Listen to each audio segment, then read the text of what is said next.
to dedicate time here to personal education and to advocate for justice alongside Indigenous peoples. Let's move into roll call. Senator Chaudhry. Senator Clara. Present. Senator Gutierrez. Senator Harder. Senator Hepburn. Present. Senator Young. Present. Senator Jones. Present. Senator Lucan. Present. Senator Lee. Present. Senator Manala. Senator Manikova. Senator Malhis. Senator Olo Laiton. Senator Ono. Present. Sorry, present. I'm present. I wasn't. Senator Pasher. Present.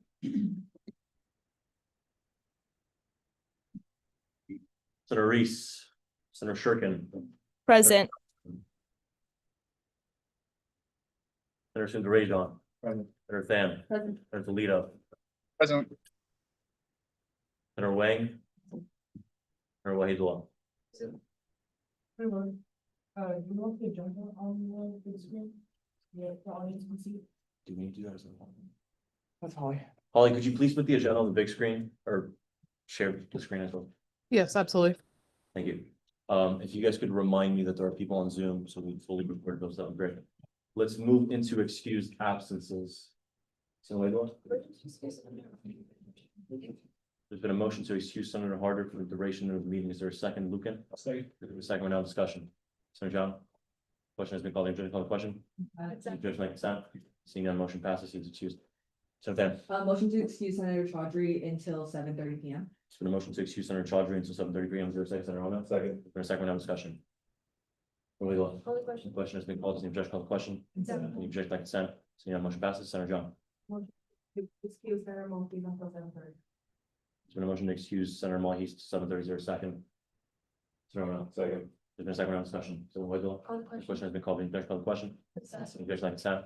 Seeing none, motion passes.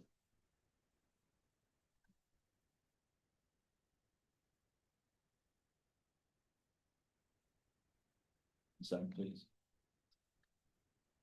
Anything else in excused absences? No.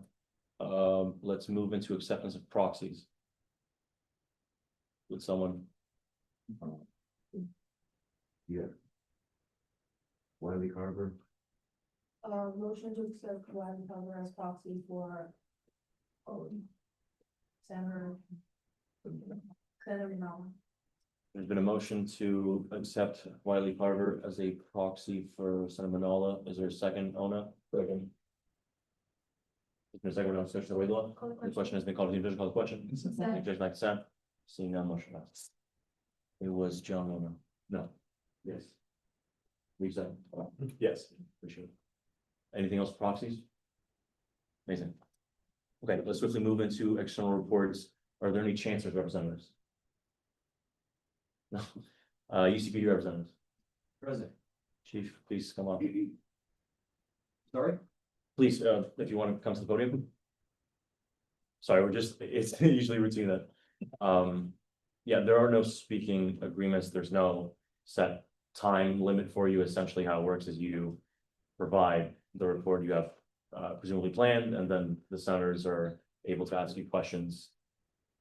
Out of it. Does that sound okay? Yes, Let's feel free to proceed. good evening, everyone. My name is Matt Lyman, interim chief of police here at UC Santa Barbara Police Department. Thank you, Vice President Lala, and the rest of the senators for inviting me here to speak to you tonight. I know there's a couple of topics of concern that the Senate is interested about.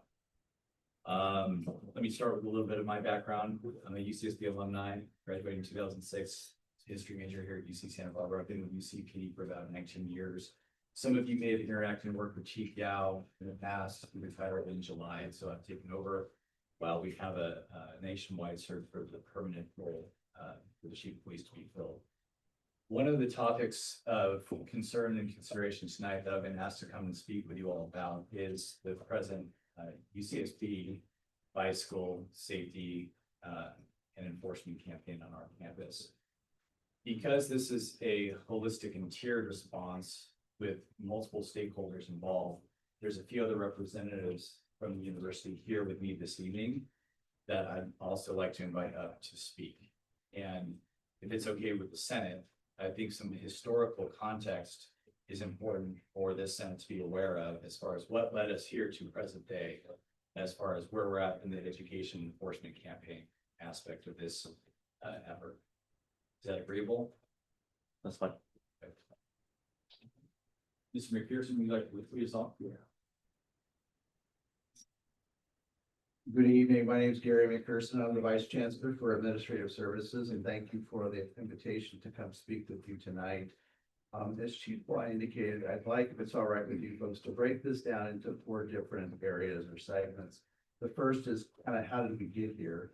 The second would be talking a little bit about the last 18 months of our efforts with AS Bikes. And then the education campaign in more detail, and then questions and answers after that, if that's all right with you folks.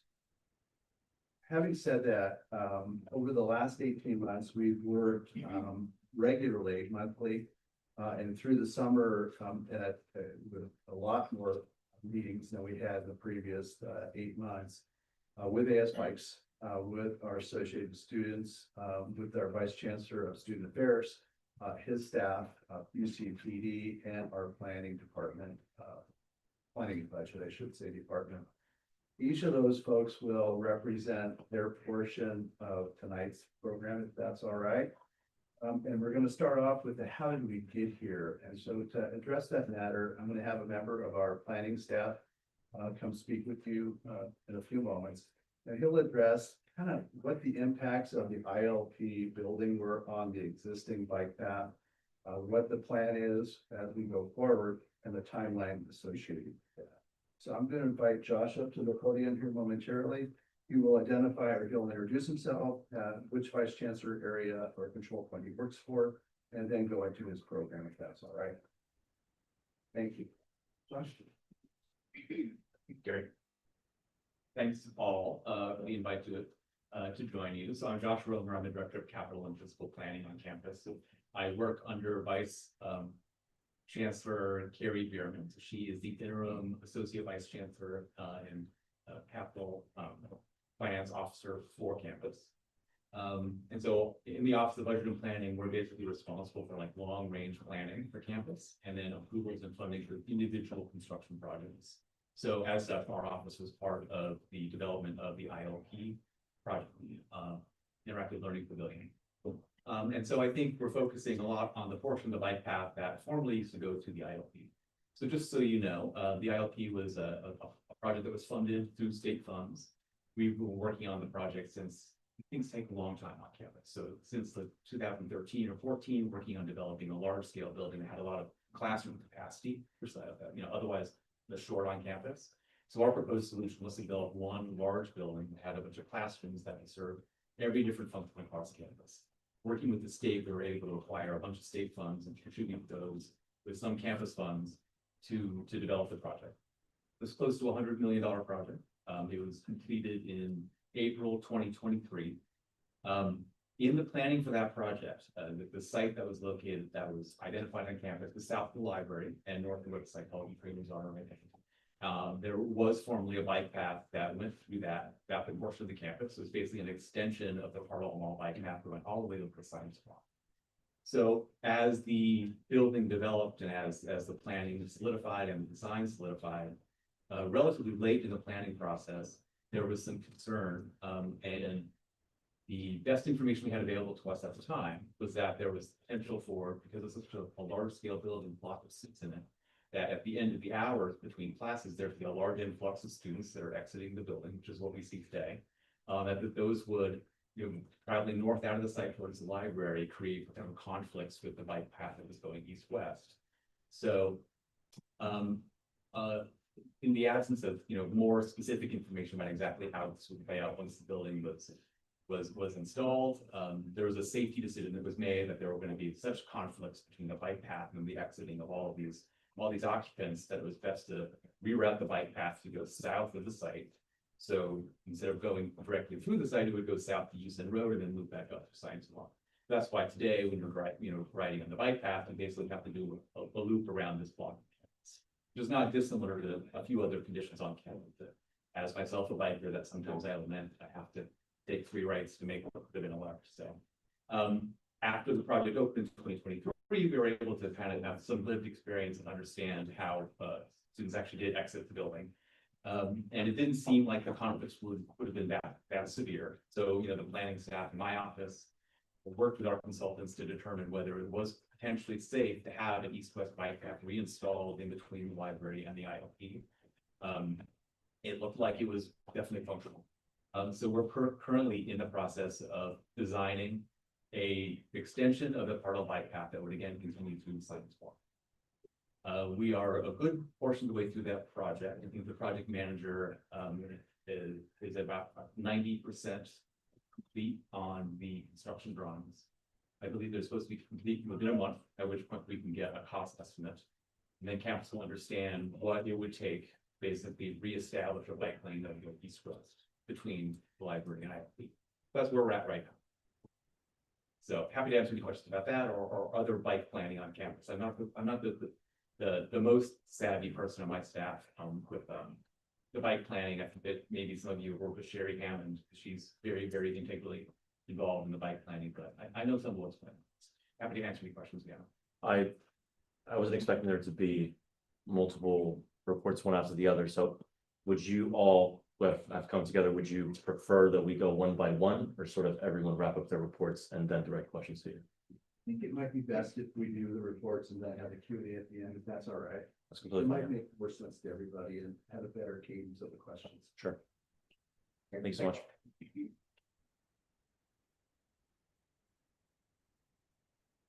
So let me talk a little bit more about the efforts over the last couple of years with AS Bikes. This issue actually was initially brought to us by our AS Bike committee. When they came to the administration, a number of administrative officers for that matter, and expressed concern for the bicycle, the flow and the safety in terms of crossing bike path and other matters. And so we started looking at this even during the construction phases or the latter part of the construction phases of the building, and started to establish or try and determine what best measures to take going forward. One of those was the project that Josh just mentioned, and you'll hear a little bit more later tonight from the AS Bike committee what that design looks like. So, as Josh indicated, often construction projects on campus are not, they're not fast track, if you will. They're a pretty slow process. We have a couple of examples of that since I've been here. I've been here for about 8 years. Came up UC San Diego campus. We have a little different approach to student housing and other parts of buildings that moves pretty quickly. For those of you who have been down there, but anyway, it's just different here, if you will. So having said that, we started to also, at the same time we received the concerns in from AS Bikes, also received a fair amount of complaints from faculty, from staff as well. And in fact, some of them that had experienced conflicts, impacts, if you will, with bicycles. And so we came under a fair amount of pressure about a year ago, and in last spring came under a significant amount of pressure to begin to do an enforcement program. We said, wait. We need to roll this out in a way that's a little more purposeful. And we suggest that we do this at the beginning of this academic year as in exchange for the end of last academic year. We felt it would be easier to change behaviors at the beginning than at the very end of the academic year. And I still believe that that was the best approach. After the complaints started coming in, we also received complaints from our academic senate and the executive board of the academic senate. And they too were very concerned about bicycle flows, not just in the area that we're talking about tonight, but throughout campus. And so there was a consultant that was hired to look at the various approaches to navigating the campus on bicycles. And we're also addressing the San Benito project and the impacts that that would have on bike paths, both existing and new, as a result of the San Benito project. So keep in mind that we're putting a lot more people on paths that were probably designed at a time on the campus when there weren't the volume of people and certainly weren't the type of transportation devices that we're seeing today. So we're seeing e-bikes, bikes, skateboards, mechanized skateboards, and so on. So the challenge has grown, understandably, over the last 5 to 7 years. And then we started receiving complaints to the chancellor's office as well as EDC's office, and they were getting them from the campus as well. And so when we broke for last academic year, this group was very active in preparing for what we would see in the new academic year starting in September. And that's where we find ourselves today. I'd like to have 2 people come to the podium one at a time, and they're going to talk a little bit about the educational campaign. What hasn't been said so far, and you probably have already heard it, but for content for the people that are here, there's a concept called the 3 E's when we talk about bicycle safety and transportation. And the first is an engineering solution. And that's really kind of what you heard from Josh, what the engineering solution is. Second thing is, second E is education. And then, and you'll hear about that in a few moments as well. And then the last is enforcement. And that's really the last step that we want to implement in the absence of a level of compliance that returns safety back to campus. One of the things we are particularly responsive to are challenges related to the safety of the campus or the occupants on campus. And we should be. It's one of the most important things that we're responsible for. So regardless of who levels the complaint, you respond accordingly the same way to all of the campus, whether you're a student, faculty member, or a staff person. And we receive complaints by all 3 of those groups. I'm going to call, I think, let's have student affairs. I'm going to ask our Vice Chancellor of Student Affairs to come to the podium. And Interim Vice Chancellor Mike Miller is going to talk a little bit about what their role has been in the educational campaign. And probably their role has become even more significant as we came closer to where we're at today. So, Vice Chancellor Miller. Thank you, Gary, and thank you all for the invitation this evening to talk a little bit about the education piece of what we've been up to, just especially since this school year started. I want to just first of all say that Student Affairs is committed to the safety and well-being of our students and our campus community. So this is a really important topic to us, and we're also committed to the education around bike safety and enforcement.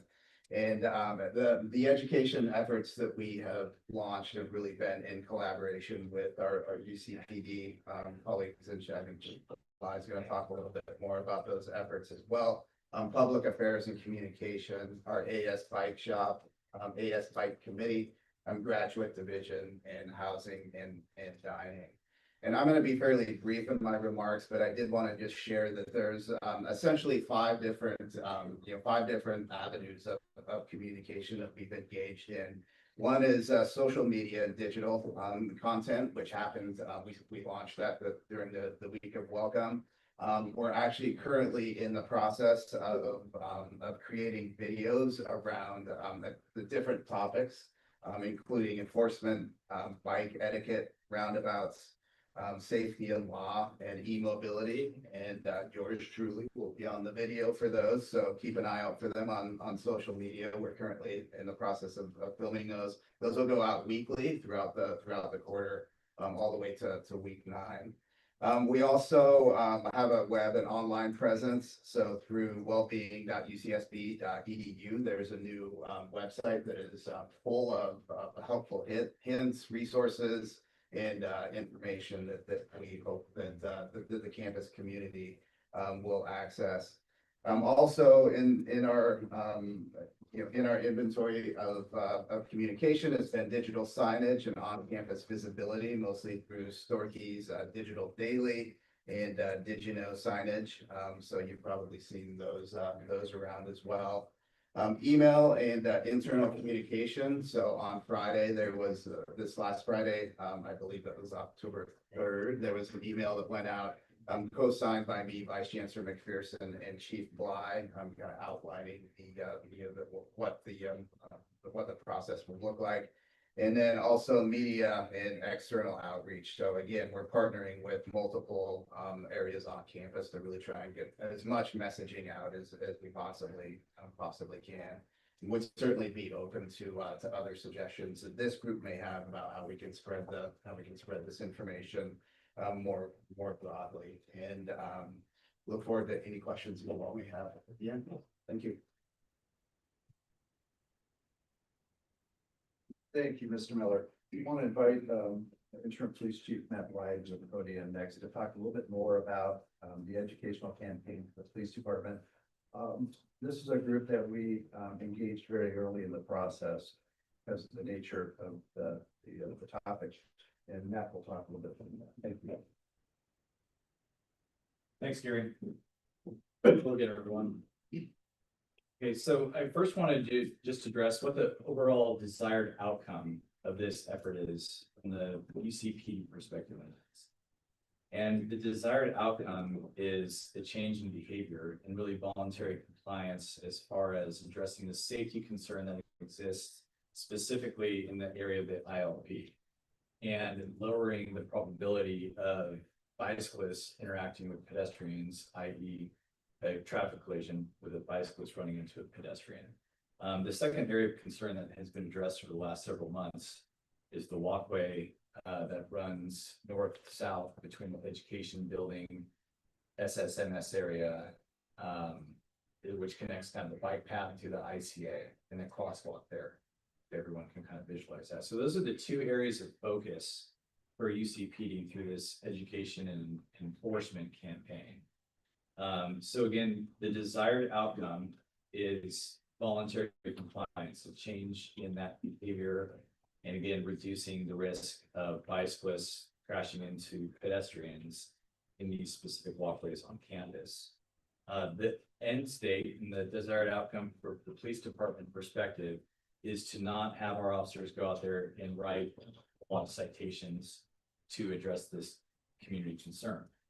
Enforcement might be an aspect of this campaign, but we don't believe that that's a permanent solution to this problem, right? And it's kind of yet to be seen if significant enforcement will produce that change in behavior where we are creating a safe avenue of travel for our campus community, whether they're a bicyclist or a pedestrian or a student, staff, faculty, visitor with any kind of disability, whether they're hearing impaired, vision impaired, etc. So that's what we're trying to do, is create that a safer environment, and we're trying to do our best through education efforts versus enforcement. But I wanted to talk to this group a little bit about what UCPD has done, and specifically our services division through our community outreach team. Again, leading up to present day, and what everyone is now presently seeing is uniformed police officers out there in the area of ILP, and also that second area of concern, SSMS and the education building. But back in May of 25, our community outreach team had met with Transportation Parking Services Division of the campus to develop workflow resources and curriculum for a transportation and parking services led online bicycle safety presentation. And the reason that we did that, there's a specific vehicle code 21113G, which gives the Regents of the University of California the right to pass rules, regulations, and laws specific to traffic on UC campuses. So the violation that we're talking about here in question, as far as riding a bike on a walkway, is 21113G.009. 21113G again is the California Vehicle Code section. So in order to handle these citations that have been written, potentially will be written in the future administratively, what we developed with Transportation and Parking Services is an option for those recipients of the citations to either take an online class or pay a $40 administrative fee, rather than the ticket going directly down to traffic court. So that's a program that we developed with the Transportation and Parking Services division of the campus. In September of 25, our community outreach team met with ICA Intercollegiate Athletic Leadership. And our message to ICA was, hey, please disseminate this message far and wide that this is a problem as far as this walkway on the east side there of the education building, and have our student athletes really lead by example, and please help them walk their bikes as they're connecting from the old pool bikeway or the bikeway near lot 29 over to the ICA building. Or whether students are making their way over to the recreation center's playing field bike path. So we met with ICA, again, this is mid-September, informing them of this education enforcement campaign and asking their leadership to disseminate that message to our student athletes. On September 18th, we met with your leadership as far as associated students, some of your executive members at our station, and again, described this bicycle education enforcement campaign to AS leadership. On September 22nd, our community outreach team from UCPD met with over 100 incoming freshmen and transfer student athletes associated with ICA, and again, delivering the same message as far as these problem areas on campus and looking for their leadership and compliance. On September 22nd, our community outreach team met with and notified 860 UCSB Promise Scholars. These are incoming students in UC Santa Barbara who are high achieving, low income, first generation, underrepresented students on our campus, and talking to them about this upcoming bicycle education enforcement campaign. We've also disseminated this message internally with our student safety partners, and again, embracing the concept that our community service organization, CSO organization, which we have the SSPs working on behalf of UCPD. Their role and function on this campus is to work as a liaison between the sworn police officers on this campus and our student body. So we disseminated this message internally to all of our SSPs during their annual training, and I also asked them to lead by example and follow these rules and regulations. Later in September, and we have been working and collaborating with AS Bike Committee, and we appreciate the partnership to date that they've extended to UCPD in this effort.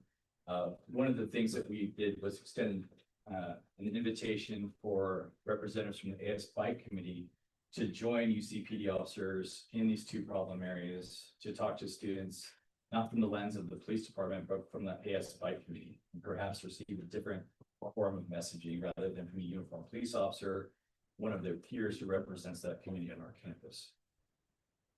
And then last week, the community outreach team hosted our first weekly bike education community update meeting through Zoom, which I know some of the senators were present for, which is open to the public.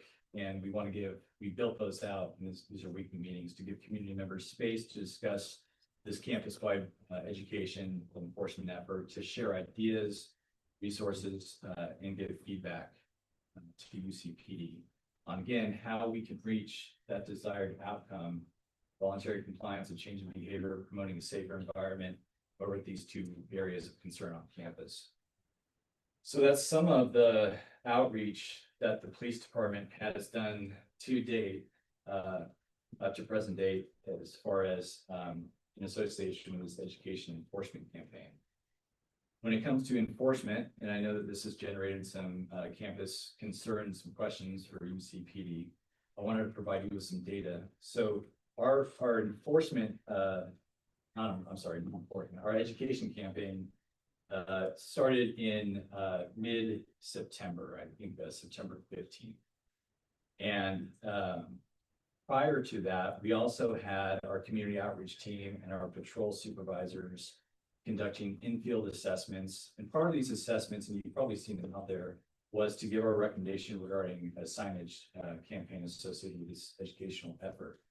And to date, I believe 14 new sandwich board style signs have been placed between those two locations on campus, between the ILP and the education building. So you'll see them, they're large, they're yellow. We've received feedback as far as how those signs might be improved moving forward, as far as another rendition of them. And we're, again, open to receiving that feedback. But that type of those assessments began in late August. And in addition to that, while we're conducting those assessments at these two areas, we're also providing bicyclists with warnings and providing them with education. Our more robust campaign as far as the education started September 15th. So to date, from September 15th to present day, between these two locations on campus, UCPD has provided 1,206 warnings to bicyclists who are violating that rule regulation as far as riding their bikes and walkways of either the ILP or the education building, and issued 4 citations. So out of the totality of our contacts, I believe that comes out to about 0.003% of those are resulting in citation up to the present date.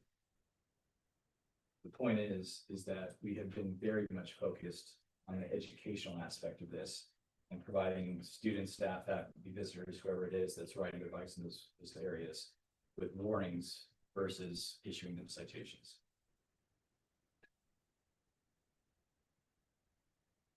Bike crash data is of significance here, and I know that my previous discussions with your leadership was some data that we talked about presenting. So over the past 4 years, we have had a total of 83 bike collisions reported to UCPD on this campus. So I think it's important to note that those are reported accidents. So again, I'm alumni from UC Santa Barbara, spent these 5 years on this campus. What's being reported to us as well is there's a lot of near misses and collisions that aren't necessarily resulting in injury that aren't coming to the attention of UCPD. So that data I don't have, and that's difficult to quantify because we don't know what we don't know. But these are accidents that are resulting in either minor injury or major injury, including hospital transportation, and or being classified as a hit and run. And usually that's where there's a collision and one of the two parties has been made on scene and leaves. Those are usually accidents that are resulting in injury. So that's the data I have as far as bicycle collisions. And that's, again, that's for the entire campus. That's not for these two areas that we discussed so far.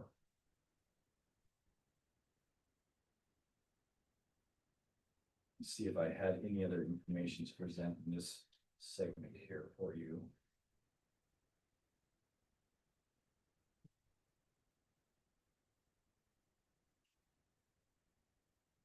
So again, those weekly meetings will continue, hosted by our community outreach team. Like BC Miller presented, we've been collaborating with student affairs as far as some of the messaging going out to the campus community in a number of different forums. Our community outreach team is also going to be conducting what are called CPTED assessments. So these are crime prevention through environmental design, both these areas on campus, and submit any of those recommendations for what they're worth to any kind of planning development efforts that go into addressing this public safety concern on a more permanent basis.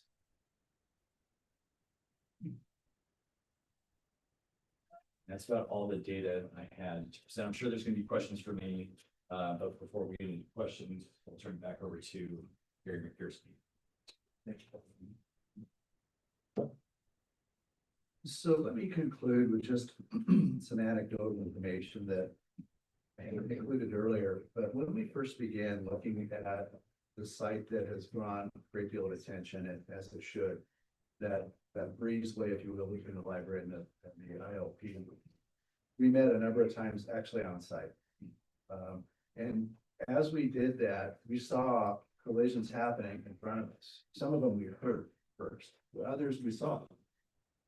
And it's rare that so quickly you get in living color in front of you the exact reason why you're standing out there meeting with RS Bikes. And so to a large extent, we owe it to them to say thank you for bringing this to our attention in a way that was very, very effective. And so as we proceed, and as Chief Bly indicated, our focus is on addressing the matter of a more permanent solution. Josh helped us through that conversation. You're going to see some diagrams here in a few moments from AS Bikes in terms of what the proposed design is, or at least to date, I believe. We're committed to finding the solution. It's gonna take a little time, as you've heard a couple people talk about that stood up on this podium tonight. It does take time to get some of these projects through. We are committed to bringing those solutions, those engineering solutions that you heard me introduce earlier, to the campus to make that area a safer location. And if we have any questions, I'd be more than happy to bring the most appropriate person to the podium, or at your direction, you can direct the questions to whoever you wish to answer. Thank you for the opportunity to this meeting.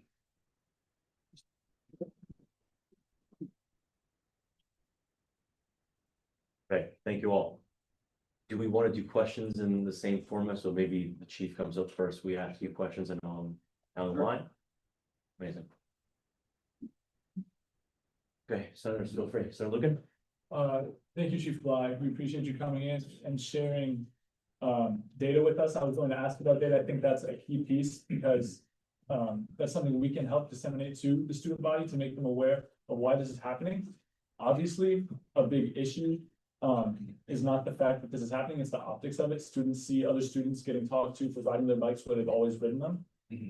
So what I would like to ask of you is, can you commit to returning to the Senate, whether yourself or another representative of UCPD, to give semi-regular reports on the state of your education and enforcement campaigns, so that we can then communicate that to our constituents and make sure that we're doing our part to keep them informed, so that those optics are not as harsh or intense as they have seemed in the last couple of weeks? Yes, absolutely. And I know that ongoing communication is something that the Senate wants from UCPD specifically, and so yes, I'm committed to that. Thank you. Yeah, so Patrick. Hello, Chief Blind, Natalia Pasha. We spoke briefly over Zoom. It's good to see you in person. I think I echo the same concerns that Senator Lucan shares. I think it would be silly for me as a senator to come up here and say, yeah, there's absolutely no public safety concern. Yeah, stop ticketing, stop watching the ILP bike path. I think it's a completely valid concern, and the approach that you guys are taking is appreciated, and I'm gracious for that. However, I just want to kind of ask that you confirm to us and to students that we are in the education campaign. I know you shared in our Zoom meeting last week that there were some citations that were written. While most of them were warnings, there were some citations that were written. And I'd like you to speak, if you can, to the rest of this legislative body about where those came from and why. Thank you for the question, Natalia. Good to see you again. So we are still in the education phase of this campaign. With that being said, I, as the interim chief of police, am not going to strip away my officers' discretion to issue citations or take enforcement action on our campus. The 4 citations that I mentioned, the 4th, I'm not sure about the circumstances, but I believe the previous 3 were instances where the officer is attempting to provide a warning to that recipient of the citation. They're being acknowledged through either eye contact or other body language, and their warnings to provide that, their efforts to provide that warning are either ignored or dismissed, and that bicyclist is riding past them after acknowledging them, and then they're stopped by another police officer. And so it's not elevating to what we would classify as a 148 violation, which is resisting, delaying, or obstructing a police officer. But with a uniformed police officer conducting this type of education that your campus, there is a vehicle code violation here. So the officer does have reasonable suspicion to effective detention. We're attempting to make these as consensual and kind of welcoming contacts as possible, but that's a 2-way street, and we need that kind of reciprocated as far as stopping and listening to the police officer and their explanation as far as why they're stopping them for the safety component and issuing that warning. If they're ignored and ridden past, then again, the officer does have discretion to issue a citation violation. Thanks, Armand. He's first. All right, I'm very aware, and I think it's really great that I'm having like now, in our education campaigns, like bike incidents happening on campus. I'm a sophomore in the school, and I have myself been like counting off the top of my head, almost involved in 10 accidents, which is insane. But you know what's crazy is I don't even have a bike and I'm a pedestrian, and almost every single time it was actually my fault as the pedestrian. So I feel like lots of times it's not even the people on the bikes that are causing this. They're actually doing a really great job on campus sometimes. Like biking around and being careful. I think another big issue that is yet to be recognized is a lot of people now having bikes on campus are new to biking. And a lot of the danger is being on the bike lane with people that are more faster bike riders versus being a slower bike rider. And I know lots of friends that just got a bike for the first time, but they're really scared of doing it. So sometimes going in that library little route, like, oh, can I make this turn? Like maybe I should get off here while I can explore it. Like it's just also some of that. So I acknowledge that sometimes I feel like there's a lot of gray areas. We should educate also pedestrians on what it means to just be careful. I didn't even realize until midway into last year that you can actually see that there's a right lane for some bike riders so they can go. And when I'm crossing in like from like HSSB, bike riders would turn right and crash, like almost crash into me. And be like, can you fucking see? And I'm like, no, I couldn't see. I didn't know that was a thing. So it was my fault and stuff like that. So I just feel like embedding maybe a little bit of like pedestrian awareness into the education would be great. Absolutely. Yeah, I agree with you. And especially in our walkways that are intersecting with our bike lanes, and especially for visitors who are coming to our campus, they might not be aware that we have a robust biking community. And so maybe it's more signage or other, combining the present educational efforts we have with bike safety, we can use some pedestrian safety as well. Thanks for the suggestion. Sorry, John. Yes, Chief, thank you. I echo everybody's gratitude for you and all of them to come here and Taylor this time. It might be me in the spirit or anything, but I think you mentioned the option that for people who aren't given citation to do the education thing rather than pay the fine. Is that still an option for people who are given citation out, or is it like for later? No, that's an option currently. Okay. And they have a 30-day time frame to take that online course. And we actually built that online course out based off of a course that UC Irvine offers on their campus. That's very helpful. Lily. Hi, Chief Fly, appreciate you coming and taking your time. I would like to come. I'm Senator Ely. I did have some thoughts when the presenters were presenting, but I believe that you've really emphasized that this campaign is an educational campaign. But even in the email that was sent out to the student body, the title of the email is Bike Safety and Enforcement. And there was lack of communication with the student body prior to police presence on campus. And I think that's the biggest concern. I do agree with Senator Lucan and Senator Pasha that this is very needed, bike safety and for bikers, pedestrians, staffers, students alike. But I believe the communication to the student body hasn't been the best. And the email that was sent out again was after school had already started and after students began seeing police presence, and it also was not communicated why there was that sudden police presence when there wasn't any last year. And so that's one thing. Also in the email, I know we're emphasizing that it's an educational campaign, but that's not really advertised in the email or really in any of the social media advertisements I've been seeing. I did see that there have been posts through UCSB Student Affairs, AS, and through the email, but the educational aspect of it isn't being broadly communicated. It's just, there's bike safety, this is the code, you guys have to adhere, we want safety of the individuals, but we don't clearly list out what that will look like. If students are to get a citation, that they're not going to be charged right away, that there is an educational aspect of this, and that we want voluntary compliance, but that hasn't really been clearly advertised. And I feel like students just see this police presence and safety enforcement, but they're wondering, why don't we just create a bike path? So I think that could also be better advertised. And I know the bike education campaign weekly community update, that was only advertised to associated student entities. So only people like senators or our executive committee knows about that and our student body doesn't. And so even on the Instagram, which has limited engagement, there's only 35 likes, 45 likes, and we have a 24,000 student population. Mhm. People are even saying, why don't you create a bike path? Where is the bike path? And that's something that your office and the other offices on campus are working extremely hard on, but the student body doesn't know that. So it's just more transparent communication so that they know that we are working for them and not against them, because I feel like the optics, as Senator Lucan mentioned, seems like it's UCPD versus students who are just trying to get to class. And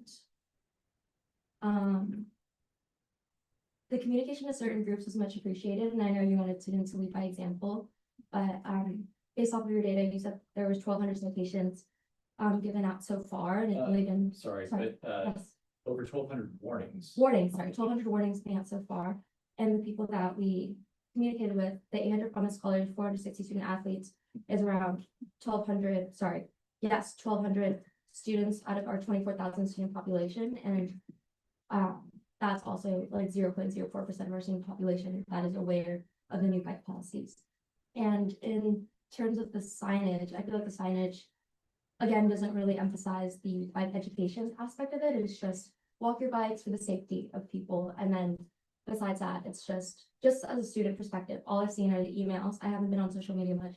I see the signage and then I see police presence. And so the signs themselves aren't adding much or emphasizing that UCPD and the campus administration is for the students, and that there are, like, I think it'd be helpful to have more information on the signage and just more transparent communication to the student body so that they know, because now we know that UCPD is not trying to penalize anyone, but that they're for the students, if that makes sense. Absolutely, yeah, we would like to collaborate with our entire student body on this effort, and we're hoping that this group, our AS leadership on this campus, can help us disseminate that message, because your reach is far greater than ours to our student population. So I hear you that maybe our efforts to date have been inadequate in providing that education to our student population. And that's definitely something that we're interested in collaborating with this group on. So thank you for bringing that to my attention. And was there another part of your question aside from the lack of communication or inefficiency with how we're communicating? I think I just wanted to express that it would be great if UCPD and the administration as a whole could be more transparent to the broader student body, just because of the stats you brought up. It seems like, while there have been efforts so far, it's just not been communicated to the broader student body, and just the optics of it. But just wanted to express my thoughts on that. Yeah, the optics is definitely something that we acknowledge and we're concerned about, in the relationship that UCPD has with our student population is something that we're concerned about as well.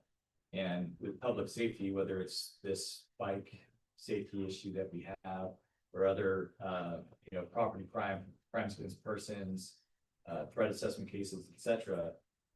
Community safety really takes a community to be involved in, and public safety in general.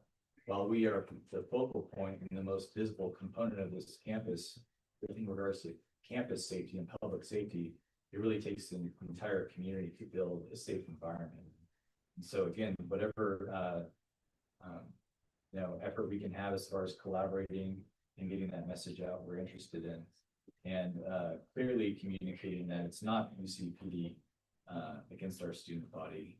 And again, at the end of the day, we're just trying to make that environment on our campus safer for all folks to walk through or make their way through as they're on their way to class or work. So thank you. Last question for the chief. Yes, hello.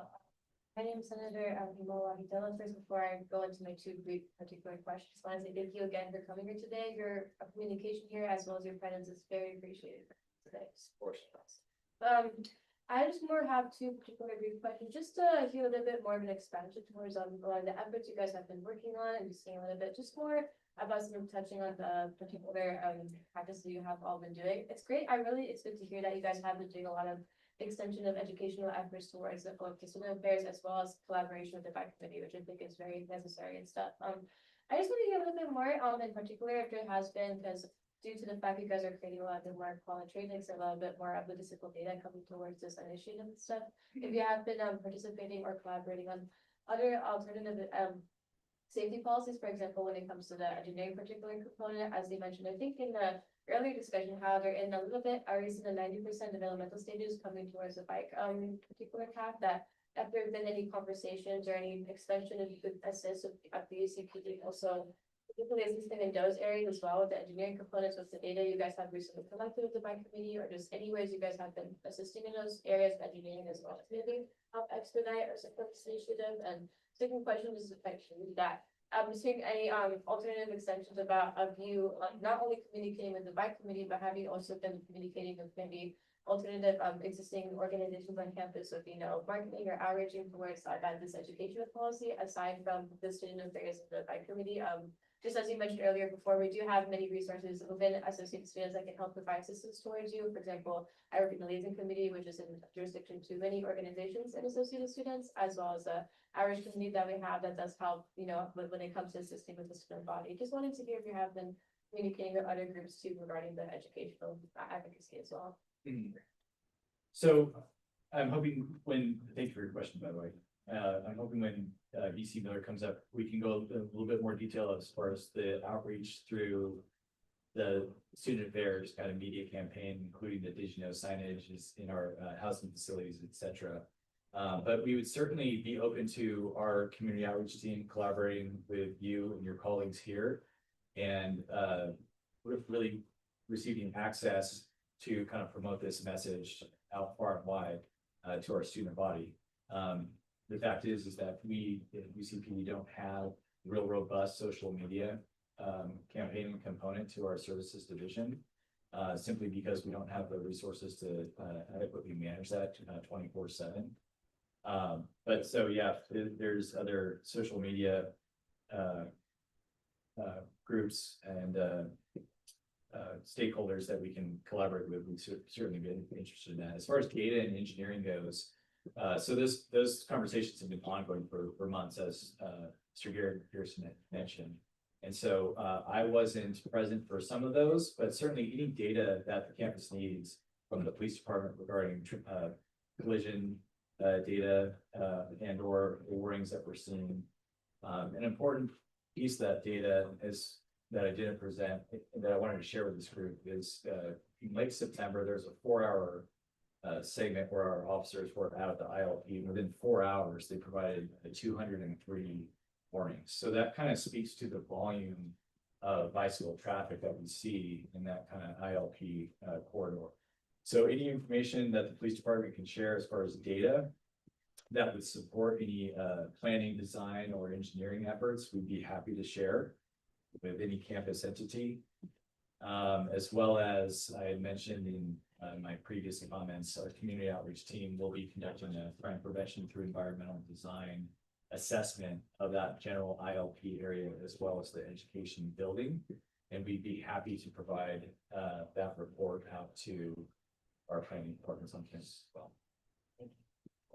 Okay, Chief, if it's okay with you, for context, myself, President, our VPSA, and the external president of the Graduate Student Association met with the chief yesterday. Would it be okay to have a few, I think 3 more follow-up questions that would add some information for the centers as well? Sure. The first is, you spoke about, I asked pretty plainly whether you supported what we've long called a bike path, and I think you quite elegantly called an engineering solution, which I think is sort of interchangeable there. And you said that you've been supporting that for a while, and from even an enforcement perspective, that's the only route that makes sense as a long-term solution.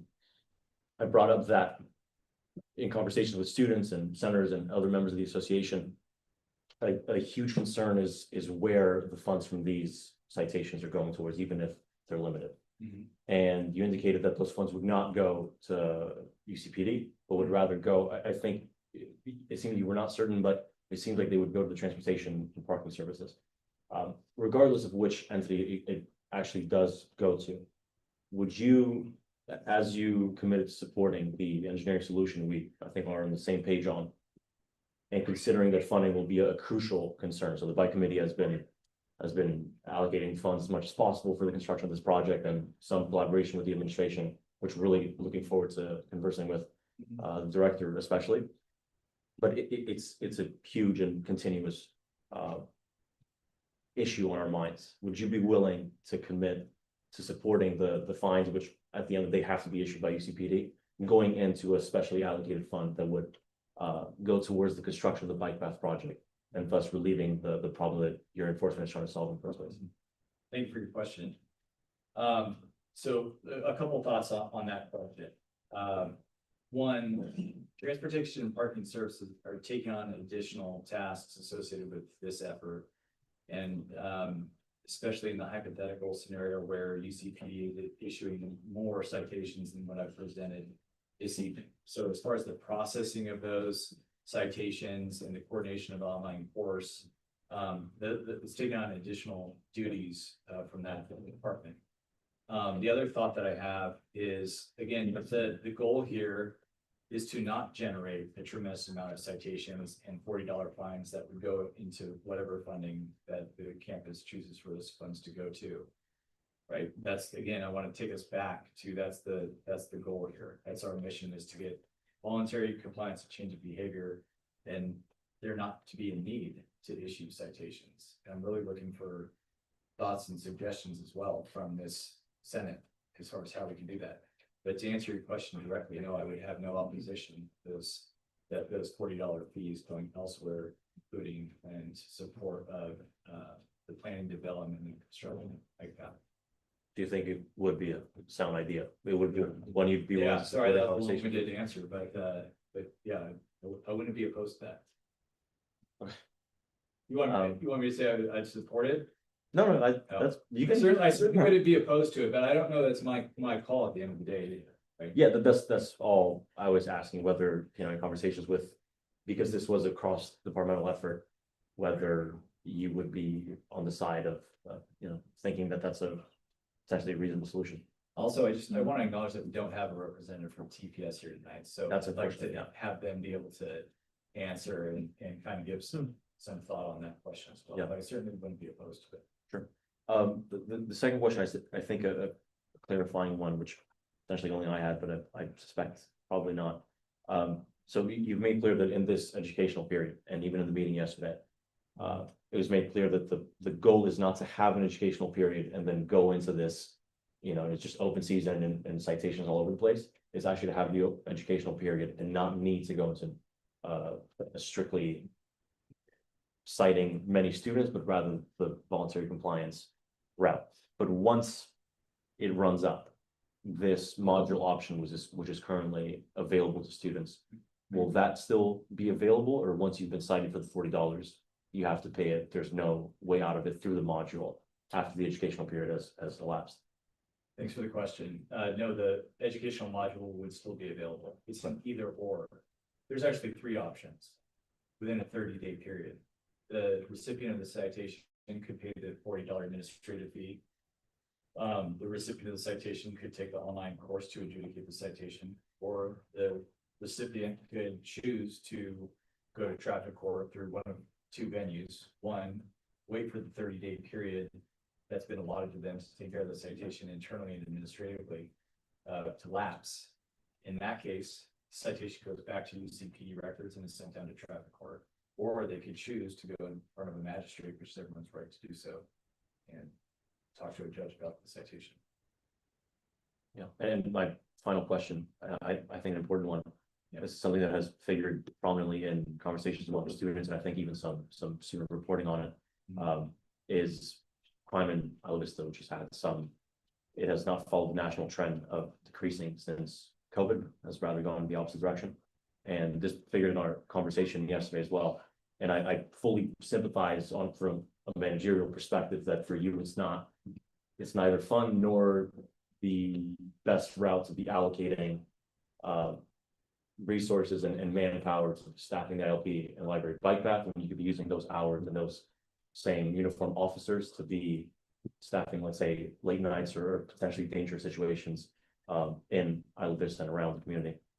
And I'm wondering if there is a plan in the short to medium term, while you expect this education enforcement campaign to roll out, for making sure that crime in Isla Vista does not spike further. Yeah, so pursuant to our MOU or contract with the Sheriff's Office, the law enforcement resources needed in Isla Vista to provide effective policing levels is constantly evaluated by the station commander of Isla Vista Foot Patrol, which is Lieutenant Joe Schmidt, as well as our liaison to the Foot Patrol, which is currently Acting Lieutenant Brad Pollard. And so those two are actively communicating about resources and staffing levels on a regular basis. It is very concerning, especially over the last weekend, where we've had some serious assaults occur out in Isla Vista community. And I understand the question as far as is this the best use of UCPD resources? I will say that, and I'm generally speaking here, but that those activities that are occurring in Isla Vista are usually not overlapping with the hours that we're staffing this extra effort on campus, which is between the hours of 8 a.m. and 4 p.m. Monday through Friday. Some of this activity in Isla Vista is occurring in evening hours. And again, pursuant to that MOU contract with the sheriff's office is responsible for 66% of the staffing. As far as hours needing to be worked out there by personnel, and then UCPD is responsible for 34%. So we're continuing, and in fact, this came up in conversation earlier today in a meeting I was in with Lieutenant Schmidt, and he brought that to light that we have these serious calls for service out and I listened to him speaking. So it is definitely on our radar. I'm committed to, you know, offering up more resources if that's something that both Lieutenant Schmidt and Lieutenant Pollard feel like they need to provide adequate policing services in the Ivy community to make it as safe as possible. I think that's all we had. Thank you so much, Jacob. Well, Sure. Sorry, Robin. Real quick, I was at the party where the stabbing occurred last Friday. Have you caught any suspects for that, or is there any update? so I'm not in a position to provide an update to this group. My recommendation is if you're looking for an official update from law enforcement to reach out to Lieutenant Joe Schmidt. Because my understanding is that that's an active and ongoing investigation, and it's also a sheriff's office investigation. Thank you. No, sorry. Thank you, Chief.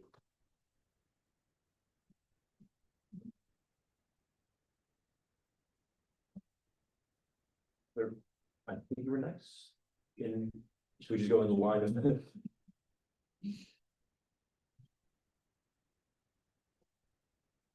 Senators, any questions? Very clear. Thank you for coming, Office of the Budget Planning Director.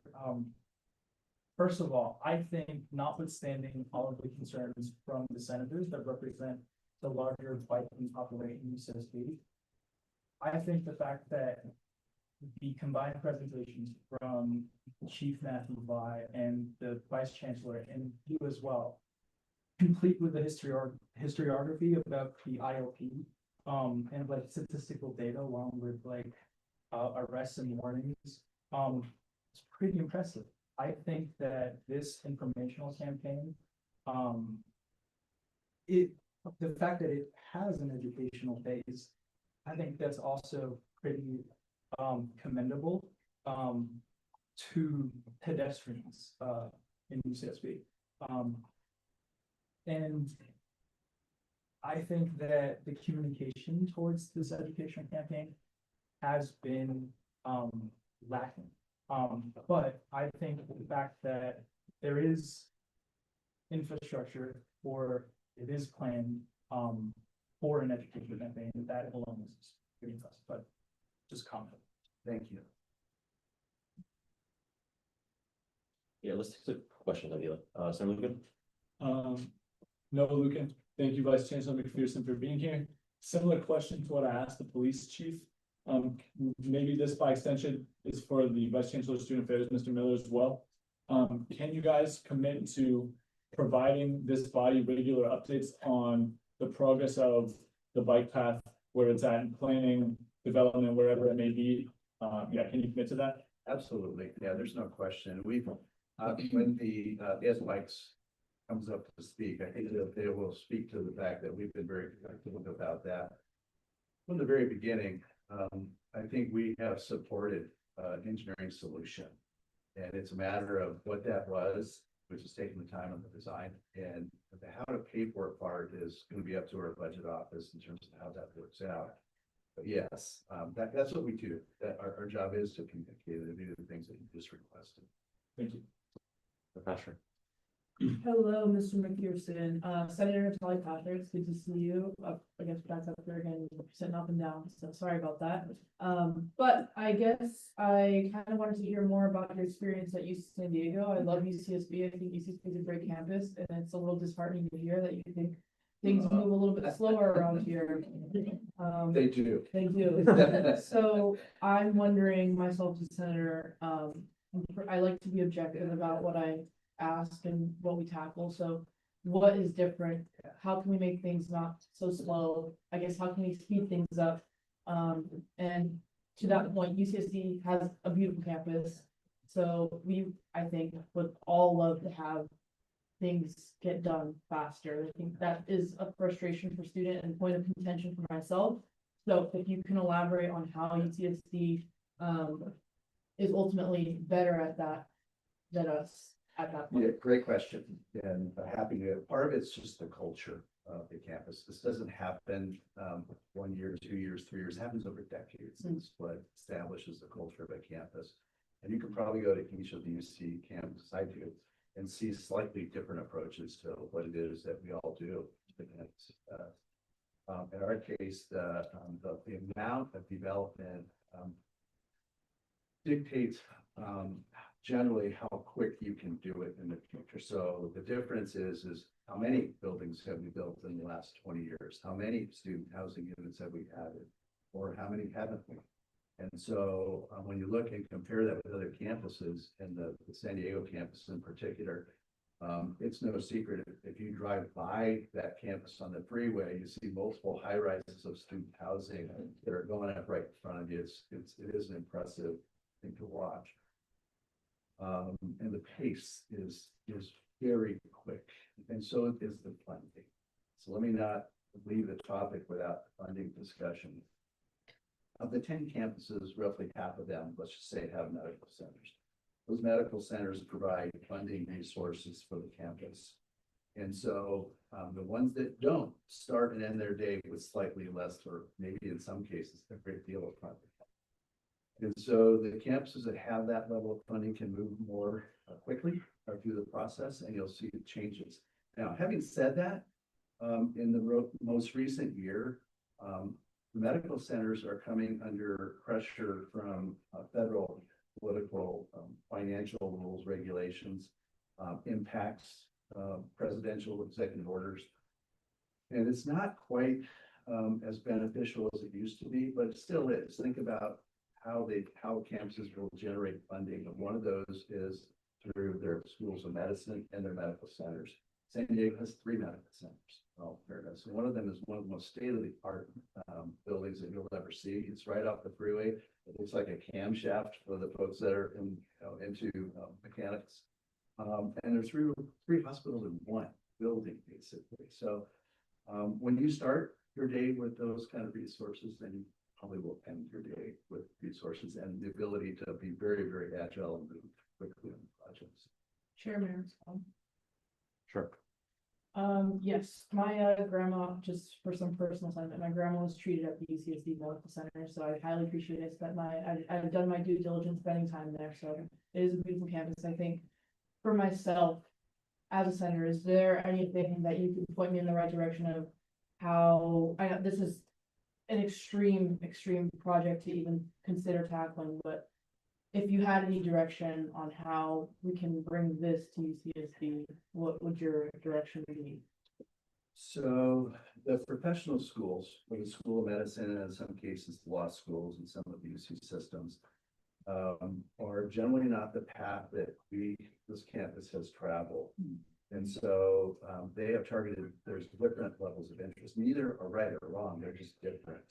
And part of what the UC system does is it really historically has embraced the differences of the campuses and the unique nature, and up until recently, really proceeding in a way that represents that unique nature of the campus. There's some effort to bring them a little closer together in terms of their approach in the recent year, but that was a good thing. I think we should embrace differences, even as it relates to campuses. So they can't all be the same. The resourcing is different. The land is different. You know, that's a really good point for this campus. The available space for expansion is very limited.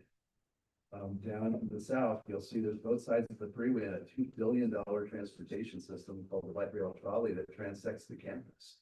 So the transportation is different. It allows students, faculty, and staff to live farther away, which gives them more options economically for the type of housing they choose. So there's some vast differences even from the structure. And I would hope you're rather understood by it. She's gone, but she's spending the time at UC San Diego. I've been in a family that had the recipient of the same medical care and the same outcome, but it was a remarkable journey, as simple said. Yeah, thank you. So, Mr. McPherson, I just want to say welcome and thank you for coming in. My name is Keith Olno. And I just wanted to, I have two questions at hand. So I guess first is, like how big of a problem do we see the funding for this project potentially being? Just given that I mean, we all know that there's like a shortfall going on with all the federal cuts and whatnot, and you know, the entire UC system is under threat. So do you think we could put the money together for this in like a closer timeline? So I don't have an answer for you, but I don't have the budget, the campus budget in my portfolio. And I think at the point where we have the documents that we've been talking about in front of us and therefore paying the estimates that Josh mentioned for the project, I think that's at that point, the budget office will have to take a look and see where we're at. I don't know that we solved this issue without an engineering solution, quite frankly. Yeah. And we thought that from the very beginning, and I hope our colleague, the Spikes will provide that information to you also. It's a matter of the when, and the when is based upon the supply. Regardless of the campus situation, the financial situation, it's an important project. And so it's important that we treat it as such. And I will commit to be an advocate, as I have, for the engineering solutions. Okay. Can I just? I mean, that's great to hear, because I think we can all agree that the infrastructure solution is kind of the only way that, you know, we can take UCPD out of the equation. They can do their jobs. In other areas of campus where enforcement is needed more in the future. And I guess just my second question is about the when. But I just hypothetically, right, if we had the money, we had the plans, just given your experience here and your understanding of like the building culture and just like how long things generally take, like for a project of this scale, do you have, could you ballpark that? So part of the problem is I don't know the scale. I don't know. That's fair. Yeah, I don't know what the scale is in this case. That's what the project that Josh is working on through the budget office will tell us. And from that, we will generate cost. So, yeah, but I appreciate your question. Thank you. I'm just glad that admin is also on board with just getting something like built. Oh, no question. I think we might have been one of the earlier advocates of that. So Shergan. Erica Schuppen, off campus Sunrise. Thank you so much for being here. So as of like myself, campus basically every single day, I see what my colleagues are talking about, and I feel that in this conversation that we've sparked, we've also started another opportunity for there to be constant communication, cohesion with your office, with AS Bikes, with ECPG, from an education standpoint. And I believe that I want to ask, in your opinion, do you think it's feasible for all these entities to, you know, let's say we even do make that like past 10 years down the road, do you think that your office and the entities could always have this constant communication with each other about the wellness and safety of students? Because I believe that from my perspective as a student, we went from, you know, using our bikes to go about our day trying to get by to having all these entities all of a sudden working together, which is really cool. But I think that maybe for the success and wellness of students, it needs to be a consistent thing, you know, even if we have a meeting that reports on the findings of this 5 years later when we're all graduated. So I was just wondering the feasibility in your opinion on the cross-state collaboration. I think this is a long term. Yeah, I agree. Good question. Thank you. On the way in tonight, the police chief and I were having a conversation about this very thing. It was based upon an article that I read today that talked about the communicators not being as good as it could be. There was mention in that article about the police department being represented in these meetings more regularly, as I recall. And the chief has committed to doing that, and I am committed make sure that we do that. So yeah, the answer is yes. It is important, it is possible, and we'll do everything we can to make that happen. Thank you. Sorry. Hi, thank you for coming here today. I'm Jasmine Lee, and I just wanted to ask if you could consider something for your education campaign. So one thing is that many of the bikers come specifically from Santa Catalina Hall because of the distance that it has from the main campus. And this hall is also notorious for housing freshmen. So I believe that a directed effort to keep these students could be extremely helpful. And this residence hall is also very populous with 1,475 students. And so if you ever are wondering like, how do I reach so many students? It's a good place to just go to Santa Catalina Hall because there are just so many students here. And since these are the freshmen, I believe that they can grow to be examples for the future so that we don't have any of these problems anymore. And so you're asking for my commitment to do that, is that fair? Yeah. The requests that we're hearing tonight are not difficult. These are things that should be happening, quite frankly. And so sometimes we forget and we make mistakes. And we need voices like yours to let us know that. And when we know that, we will take the course corrections necessary to address the concern. So these are pretty straightforward requests I'm hearing. I haven't heard of a really super difficult one yet. Thank you. Adding on the sentiment of Senator Wang, I lived in the residence halls last year and they did floor meetings. And in those floor meetings, there was just educational information about things going on campus and how to proceed and act properly in the dorms because freshmen don't act properly, right? So is that an avenue that this committee or task force can go about, which is having the residence halls educate directly to the students in the dorms? On bicycle safety in particular? Yes. Yeah, in fact, we talked about that over the summer, various different venues that we could access to share the story, if you will. And that's probably one that we didn't do as good of a job as we should have or need to. I will share with you that our student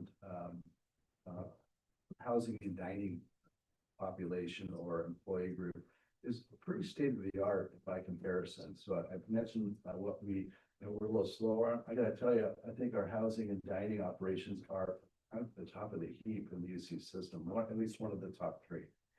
And they have always committed to sharing these bits of information, if you will, or educational opportunities.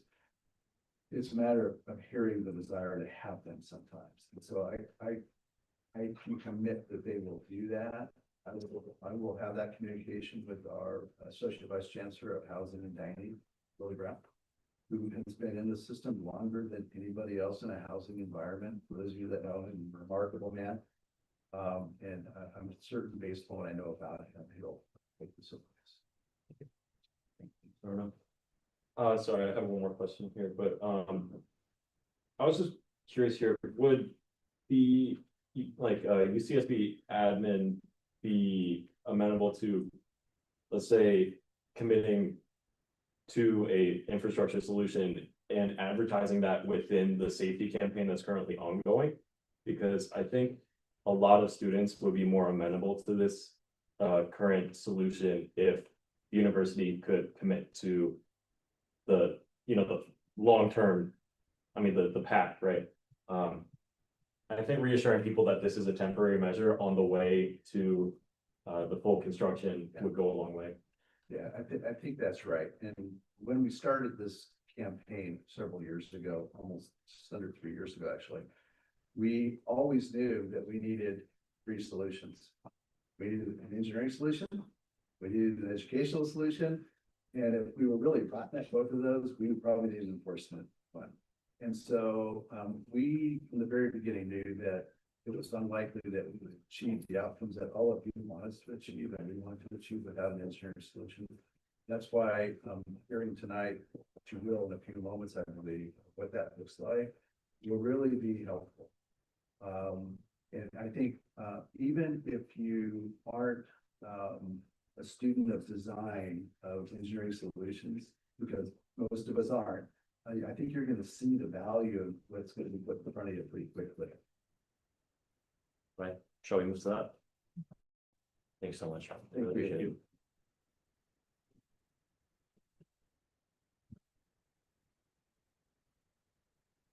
Who's going to Romer, would you guys? Sure.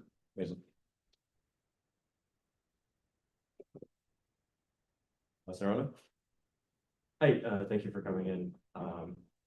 So one of my questions here just pertains to the USEN road, because I'm just looking at Google Earth here, right? And I see that after the old path got raised, the school put in, I'm not sure if these are correlated, but there's these green markings on USEN road now. So there's that, but I was just wondering if the school considered any other upgrades to USEN road, just given that was slated to become the replacement for the bike path, which was since taken away. You know, I wasn't here at that exact decision points, whether there were other solutions other than what I think are called sharrows, or the green lanes that indicate that there will always remain vehicular traffic on USEN road to get to lot 3, but then bikes are also obviously welcome and like more entitled to take the entire lane. So I don't know whether there were other solutions identified besides that. But I do know that the sharrows were installed after the routing was directed down to USEN road, just to make it more evident that bikes had a place on USEN road. Nice. And John? I just have information like clarity for people look back and it's like directions, Okay. talking about cells and really so. What show your opinion, is it possible for you to provide with the diagram with the plan? That was like, I think you mentioned about you like trying passing everything. Yeah. Okay, you know, I actually did bring 15 copies, but I think that actually is like, I think you would have speak to it kind of more clearly, but I could. Have to actually. Yeah, that'll be visible. I know how many folks we're gonna have in the audience. This is basically from the construction drawings that I mentioned earlier. This is just a landscape sheet.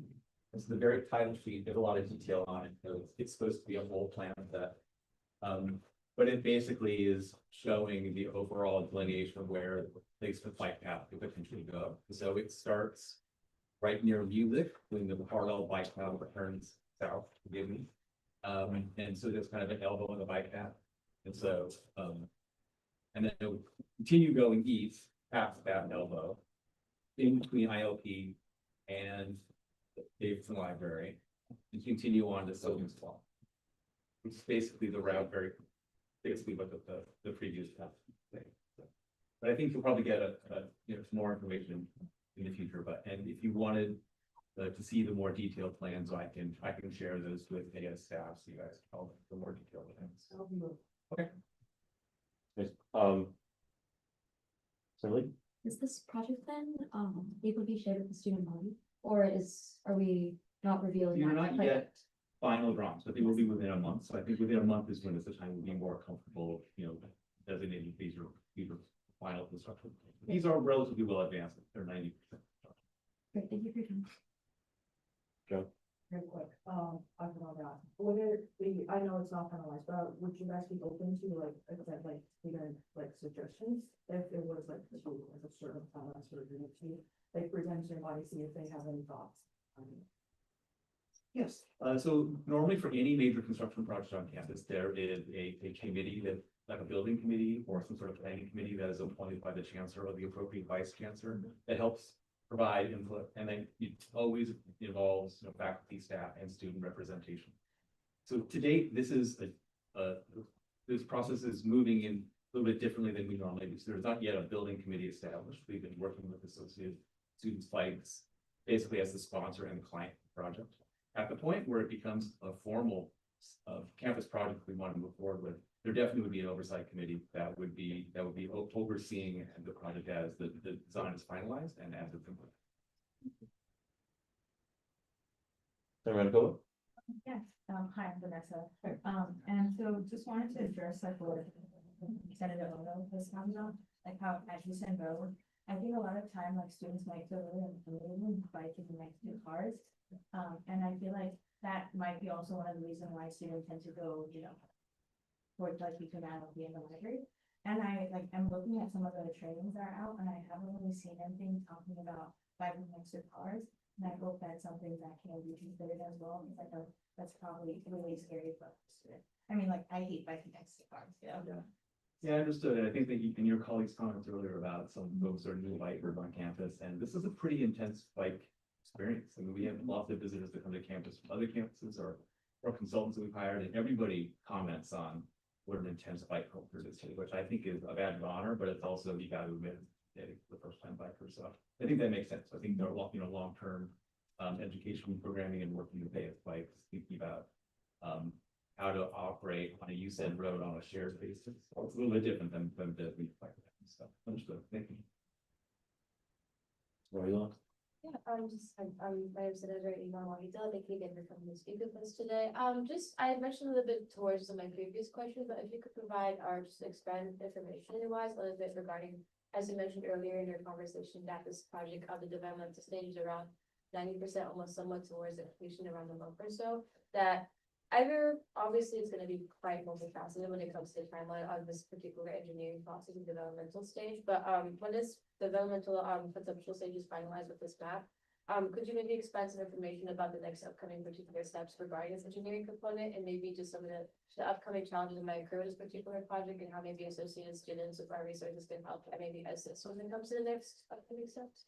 Yeah, good question. Schedule this question. But I mean, we need to start with the biggest hurdle here, and it's the funding. So I mean, some of your colleagues have already mentioned this in the past. So we do not have an identified funding source, right?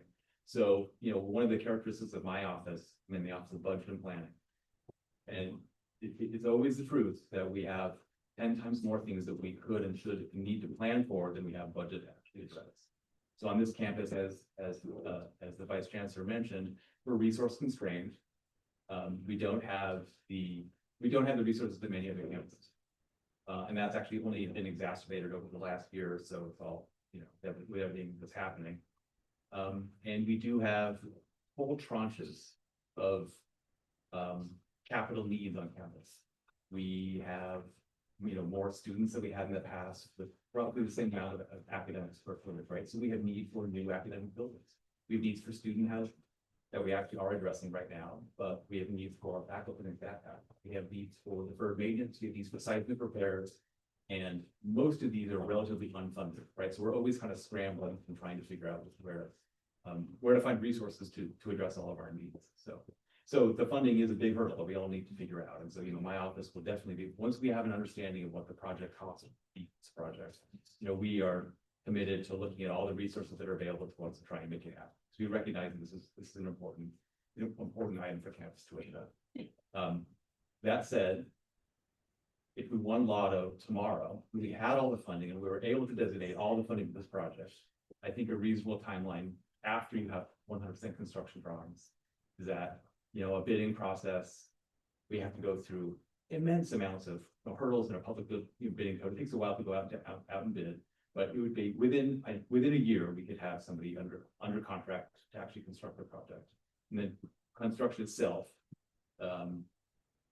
I'd say it should take less than a year. But this is all after funding occurs, right? So we really need to understand exactly what the project cost is, identify funding sources, get those through approvals before we can start to implement a project. That's what a rough schedule could potentially look like in principle. So we can move swiftly on to hopefully bike committee next. But I want to say thank you for coming and for the very lucid and clear presentation. I've been on the sort of elected end of things. Obviously, the bike committee has been leading this since the beginning of this idea from the association end. And I've tried to support them every step of the way, and this is top priority for everyone at this table. And I suppose this is the question, but also the most annoying question, so I apologize in advance. But we sort of take for granted, it's clear that associated students will have to be a part of funding this project in some way. For sure, some of bike committee's budget, but it's something I'm thinking about, and a lot of financial officers in the association, to what extent we'll have to tap into other funding sources as well. And there's this sort of, I think about this every other day, if not every day, when the funding estimate will come, so we can sort of arrange on our end as well. Does it seem clear when that might be the case? Or what is sort of the holdup before we get a clear funding estimate? We just need to have the construction drawings be complete and then have a cost estimator generate what the construction costs would be. And then working with project manager, we understand what additional costs might be added. Sure. So there aren't, at this point, we're near the end of any sort of delay period. I mean, I think we're within a few months of having a project cost estimate. Okay, so feasibly within this year? Yes, an estimate for the project cost, yes. Yeah. Okay, well, I very much look forward to working with you all then to get the funding done. Any other questions, senators? Okay, Lee, oh no, that's it. I was gonna ask if Vice Chancellor Student Affairs McMillan was gonna be speaking as well, or taking questions. Yeah, do we want to do that briefly? So, You have a question? Vice Chancellor, thanks. Directly, let's keep this last part brief. We'll move on. Apart from the student concerns for bike safety, I have 2 questions regarding general student safety. Has there been a concrete plan to address the growing anxiety of possible federal immigration enforcement in UCSB and AS properties, given the substantiated reports of enforcement activity in SBCC and downtown Santa Barbara? This is a concern for members in my constituency who are not equally protected under federal law, which are their legal status. And this might be a question for Chief Bly to answer. Has there been any correspondence with the Santa Barbara Police Department and or the Santa Barbara County Sheriff's Office regarding the notice of coordination with DHS, ICE, and or CBP enforcement? Chief Bly, you want to start with that one, and then I can fill in some. So just to be clear, the second part of the question was what? Sorry? Has there been any notice of correspondence from the Santa Barbara Police Department and or the Santa Barbara County Sheriff's Office regarding coordination with DHS, ICE, or CBP enforcement? No. And our efforts continue to be ongoing, so we're working very closely with campus colleagues and partners. So it's, this federal law enforcement activity is something that we're monitoring very closely. We did have some, a report that came out last week. We worked very closely with Vice Chancellor McPherson, with Chief Bly, and other campus leadership to address those concerns right away. And so it is something that we're paying very close attention to. Really? Hi, Vice Chancellor Miller. I'm Senator Victoria Lee. I really appreciate you taking time out of your evening to come. My question should be fairly short, but I appreciate you and the administration's clear commitment to safety and well-being of the student body, and it's very clear that the prioritization is voluntarily compliance and education over punitive measures. So I was wondering, outside of assistance from campus orgs and student organizations at the administrative level, since I know that you, Vice Chancellor, and Chief Bly did send out a message to the student body, I was wondering if there are going to be further efforts from the administrative level to communicate to the student body, and would you be open to a shift in messaging towards more of an educational aspect of enforcement? And if we could, and I was also wondering if there'd be more transparent communication with the broader student body from the administrative level. Yeah, absolutely. And so I do want to remind everybody that we're just starting the education campaign and that it is going to be ongoing throughout the quarter. I would absolutely love to engage with the AS leadership around, the messaging around the effectiveness of getting those messages out. I mean, I've been on campus for 23 years, and one of the biggest challenges I think I face as an administrator is communicating with getting messaging out to our students. So if you have suggestions, I would absolutely love to engage.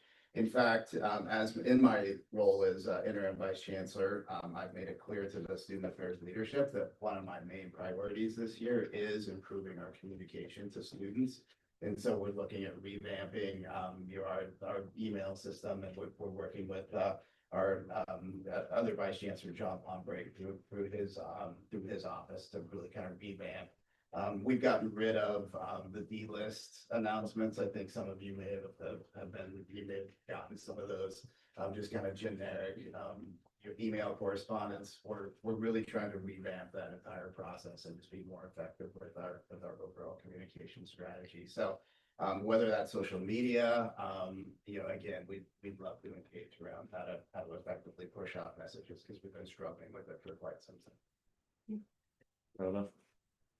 Vice Chancellor Miller, thank you for coming in. My name is Keizo Ono, and I guess my question applies to you, Mr. Romer, and Chief Bly as well, but would you guys, as it currently stands, publicly endorse, like on behalf of the university and UCPD, the long-term infrastructure solution of like the Alpi bike path, or is this more of a, like, we wait for a budget to come in and then like we can put forward like an endorsement for this project? Because I mean, just as I said before, I think with students, if the university is willing to commit to building the path, I think students are also more likely to accept the current interim enforcement measures and the citations that we have, because we have some like reassurance that the university is doing something to fix this long-term. Just because I think in its current state, just as like a student who like would not be involved, they kind of look at it and they're just like, UCPD has showed up, the school is not committed, as far as they know, to a solution to the problem. And now I have to do like a education program or pay a citation, right? So I think it would just go a long way if the school could publicly endorse or commit to the Alpi bike path. Yeah, so I can't publicly commit on behalf of the university, but in my role as the interim Vice Chancellor of Student Affairs, absolutely. I think that this, the engineering piece of this, as Vice Chancellor McPherson has alluded to a few times, that's a necessary part of fixing this problem. So I absolutely would endorse this, the rerouting of the bike path. There are obviously things that are outside of my control, like the budget, planning, and other things, but absolutely, from where I sit, makes sense. I guess just, respond. Yeah, I guess just on the front of communication, I think if there was a way for admin to come around to like a commitment, I think the student body would definitely take that very well. Sure. Thank you. Should we leave on that bright note, maybe? I think that's, thank you guys so much. Yeah.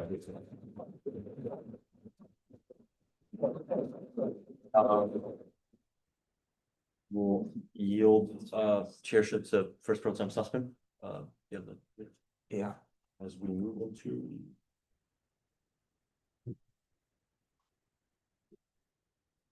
All right, we are now moving into item B3, GSA representative. Yeah. Item B4, University Center Governance Board representative. Item B5, IVCSD representative. Seeing none, do I have unanimous consent to move into item D, public forum? Yeah. Is there any objection to the consent? Okay, cool. We are now in public forum. Are there any speakers here for public forum?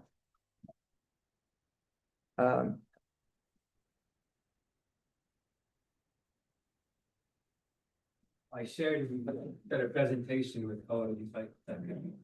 Sure. Holly, can you share the presentation Ariman shared with you? Hello, everyone. My name is Ariman. Oh, I have to read the speaking agreements. You know how this works, but you have 3 minutes to speak with 3 minutes for Q&A. Please state your name, pronouns, and enunciate, but refrain from yelling. Speculation of a senator's intentions is prohibited and may result in you being removed from the ability to speak on the floor. Please know this meeting is being recorded. You may speak on any issue, whether it is on the agenda or not. Please include a content warning if it will be graphic. You may only come up once and you may choose not to answer questions. Did you hear the speaking agreements? I agree.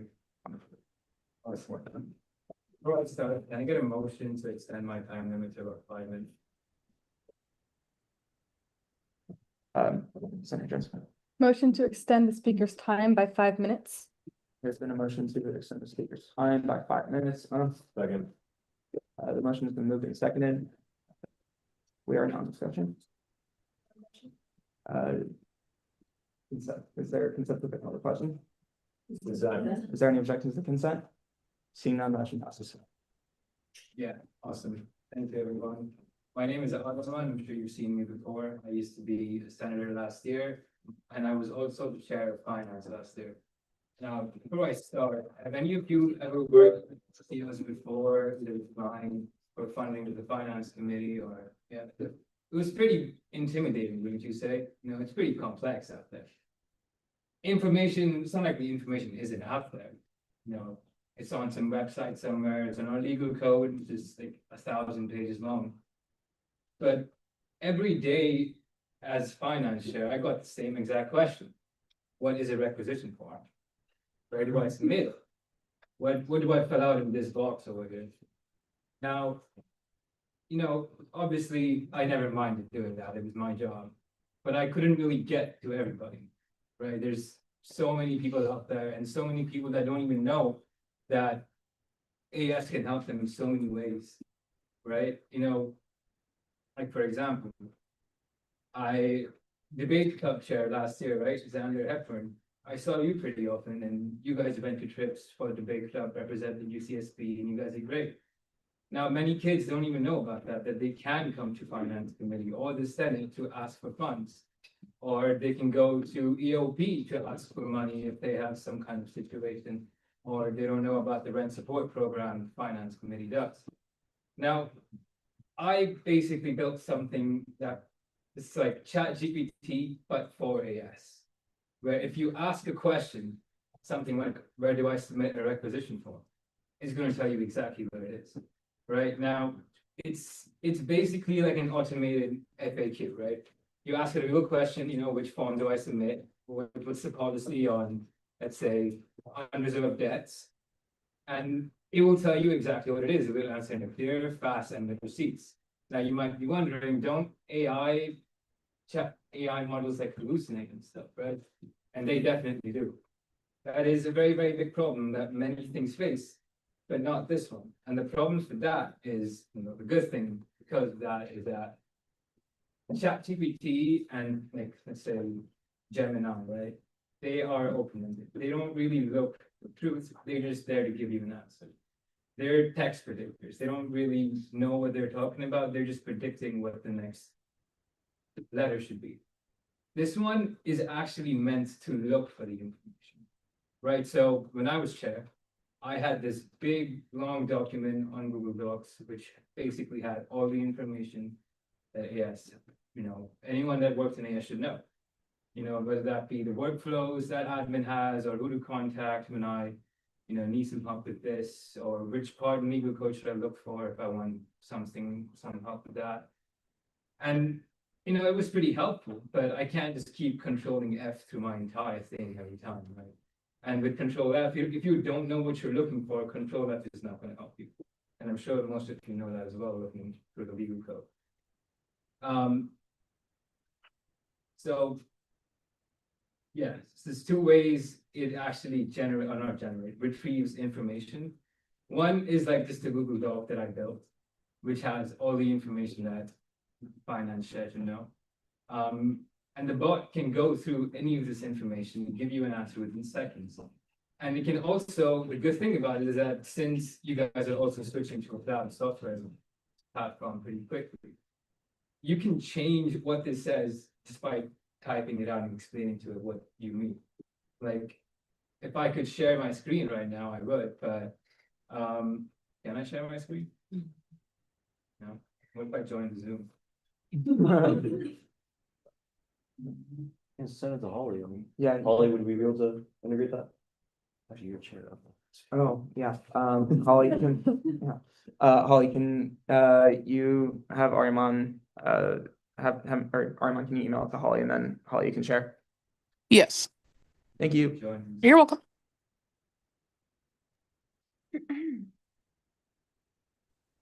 Ariman, I'll pause your time for the exam.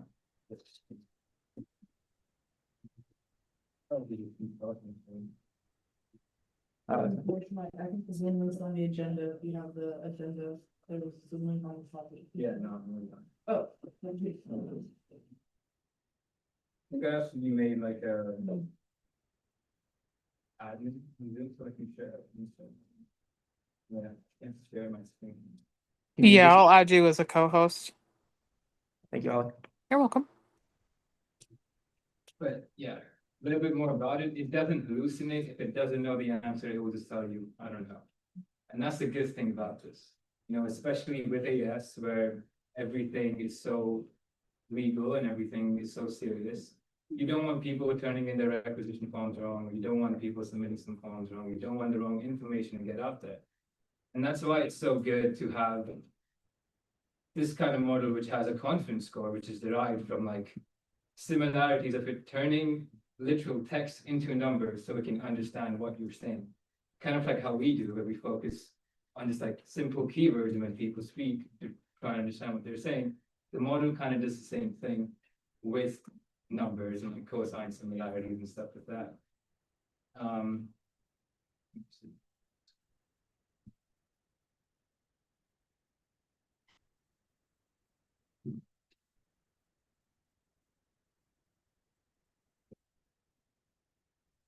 Would someone like to motion to extend the speaker's time? No, we don't. Motion to extend speaker's time by 5 minutes? Yeah, I guess. 5 minutes? Take it brief. Motion to Terrible extend- time, but it's not working. Okay, motion to extend the speaker's time by 3 minutes? There's been a motion to extend the speaker's time by 3 minutes. Ben? Second? Motion has been moved and seconded. We are now in discussion. Call the question. There's been a call to question. Is there consent to the call to question? Consent. Is there any objection to the consent? Seeing none, motion passes. So you can see on the screen over there. Pretty simple question. Where do I submit requisition forms? It will tell you second floor, multicultural center, or you can send them an email. If I ask it, what is a requisition form? Hopefully, you know, it doesn't know.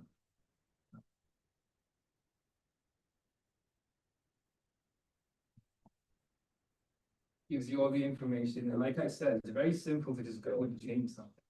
And say if I want to change where requisitions are submitted.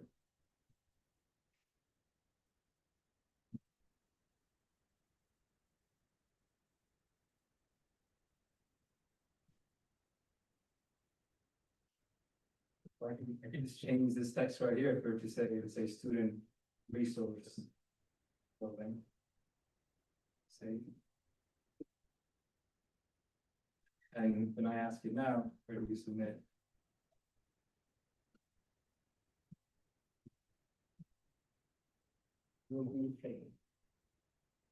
So I just really wanted to let you guys know what I've been working on over the past summer. I do time, I've shown this to Sean and Michael as well. They seem pretty satisfied with it, I hope.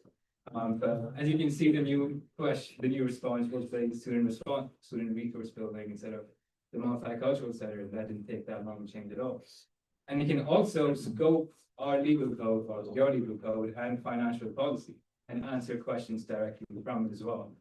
And also return the page number if you're looking for that too. So right now, it's obviously still in like beta testing. If anyone wants to work with this on me, if you want to test it out, just send me your email. Just send me an email. It's Aryaman, it's my name, ARYAMAN @ucsb.edu. And you know, if anyone wants to try it out, I'll be probably just try it out here for a bit, or just send me an email. And yeah, we can take some questions if anyone has any. Speaker's time has elapsed. I can also send your email in the Slack later. Are there any questions for the speaker? Senator Don. So we're about to, later in this meeting, do a bunch of legal code revisions, but it should be very simple, just updating that in this system. Sir. Senator Weiss. You said like this AI doesn't hallucinate. So when it says, I don't know, would it at least provide like some recommendation of who to contact or something, rather than just saying, I don't know? Yeah, it will probably just say something like, let's say if it's something you're asking about requisitions and it does not know the answer, it will say, I don't know, but you can contact Sebastian, or you can contact Michael and give you their email. Senator Patrick. I just want to say thank you. Thanks for working on that over the summer. That's really awesome that you're taking your time to do that. And thank you for your service as a senator. Are there any further questions? Seeing none, thank you very much, Armand. Thank you so Much much. appreciated. Before we move into the next speaker, I'd like to recognize Senator Manala here. I give, yes, our next speaker is Senator York.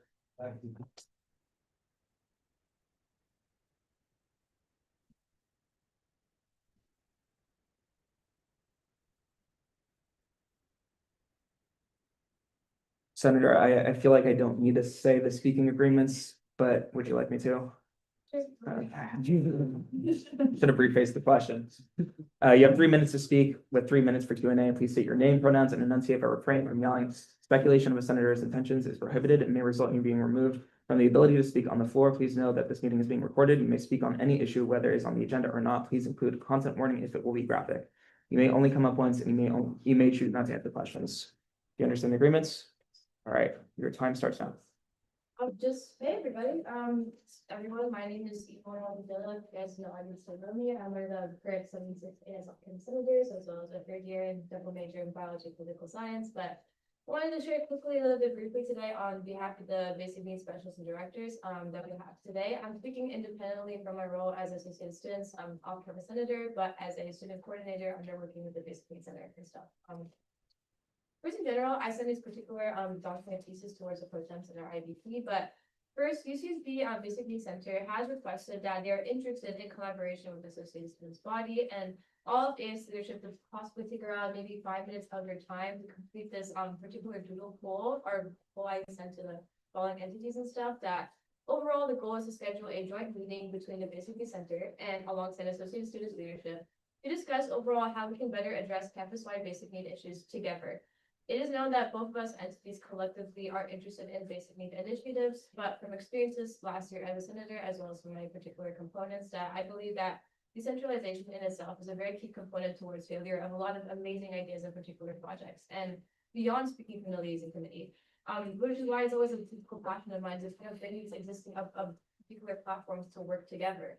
And which is why I wanted to share that in particular, that afterwards of the Senate meeting, that this particular Google poll can be shared between senators who are interested in collective basic need initiatives to work with us in the next upcoming particular weeks. And second, the Basic Needs Center is also asking that we share their particular weekly basic needs newsletter, which is across AS communication channels, including our email list and our outreach pages. So a lot of you guys with your current existing resources and students and leaders can continue to stay informed about our current resources that the Basic Needs Center does have and provides from our events, our resources, and just a lot of professional opportunities that maybe some particular ideas that senators might be currently having that already existing in existing programs in Basic Needs Center that they can help that expand on and participate in. And typically these newsletters go out every Wednesday or so and can be coordinated through either Holly or any particular staff to help additionally to add these to our mass training events. But as overall, I wanted to just kind of extend that information to everybody and stuff, but that's all I really wanted to say, just from independently to the Basic Needs Center, and really looking forward to communicating with the senators. I've been communicating to them about how a lot of you guys are very eager to work on these initiatives. So I wanted to get that meeting a little bit out of the way, but well, I really wanted to say, just overall to help strengthen our connection with one another with the Basic Needs Center and just help better serve our students. So, thank you. Hopefully the question is good. Thank you, Senator. There's 3 minutes and 20 seconds left for questions. Are there any questions for Senator Vidala? Senator Zhang.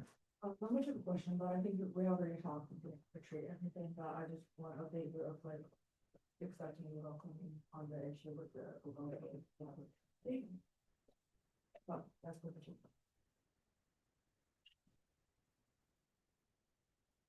the. Yes, sorry, Senator Sherkin. Thank you, Senator. Office, and I was just wondering from an advocacy committee perspective, and I know you're speaking independent of your role as a senator, but I asked you to set in mind in terms of how can you as a committee best support you and best support the basic needs office this year. Yeah, that's a big question.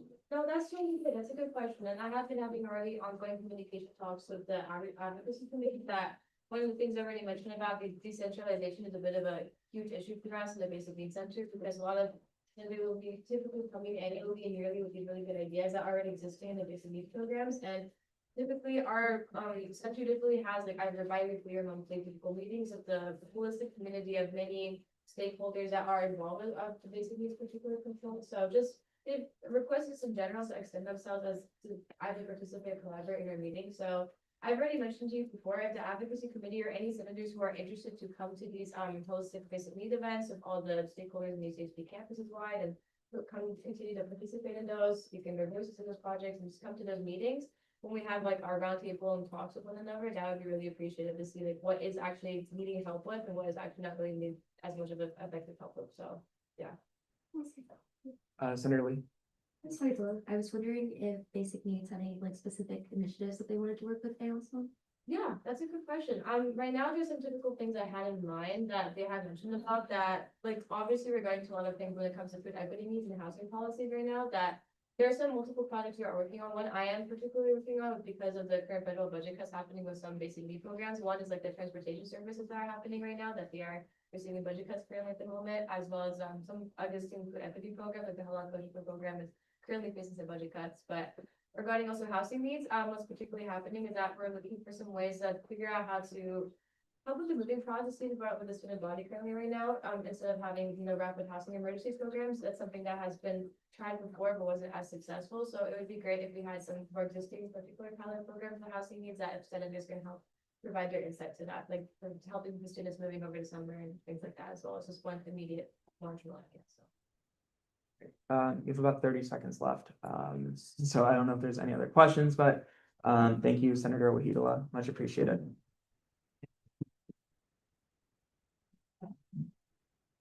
Need to get the agenda back up. My apologies. Yes, I'll yield chairship back to Internal Vice President Lala. So you want to go? Can I make a motion? Motion to excuse Senator Schuster for the duration of the meeting. So,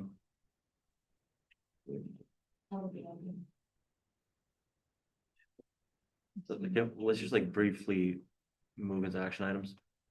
Do I have unanimous consent to move into section G action items? Oh, do you rescind? Oh, yeah. Do we have unanimous consent to move into G? Consent. Your petition on consent, seeing none. Somebody go. Can I motion to excuse Senator Sherkin for the duration of the meeting? There's been a motion to excuse Senator Erica Shurkin for the duration of the meeting. Is there a second assessment? Second. There's been a second round of discussion. Jones? Call the question. Question, did you call it? Did you call the question? Your petition on consent.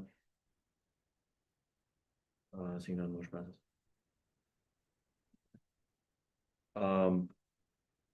So it's most sensible, like committee's been waiting for quite a while and they're most relevant. So do I have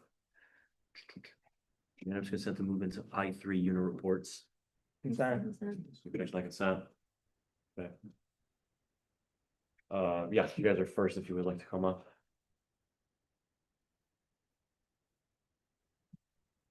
Welcome, Chair.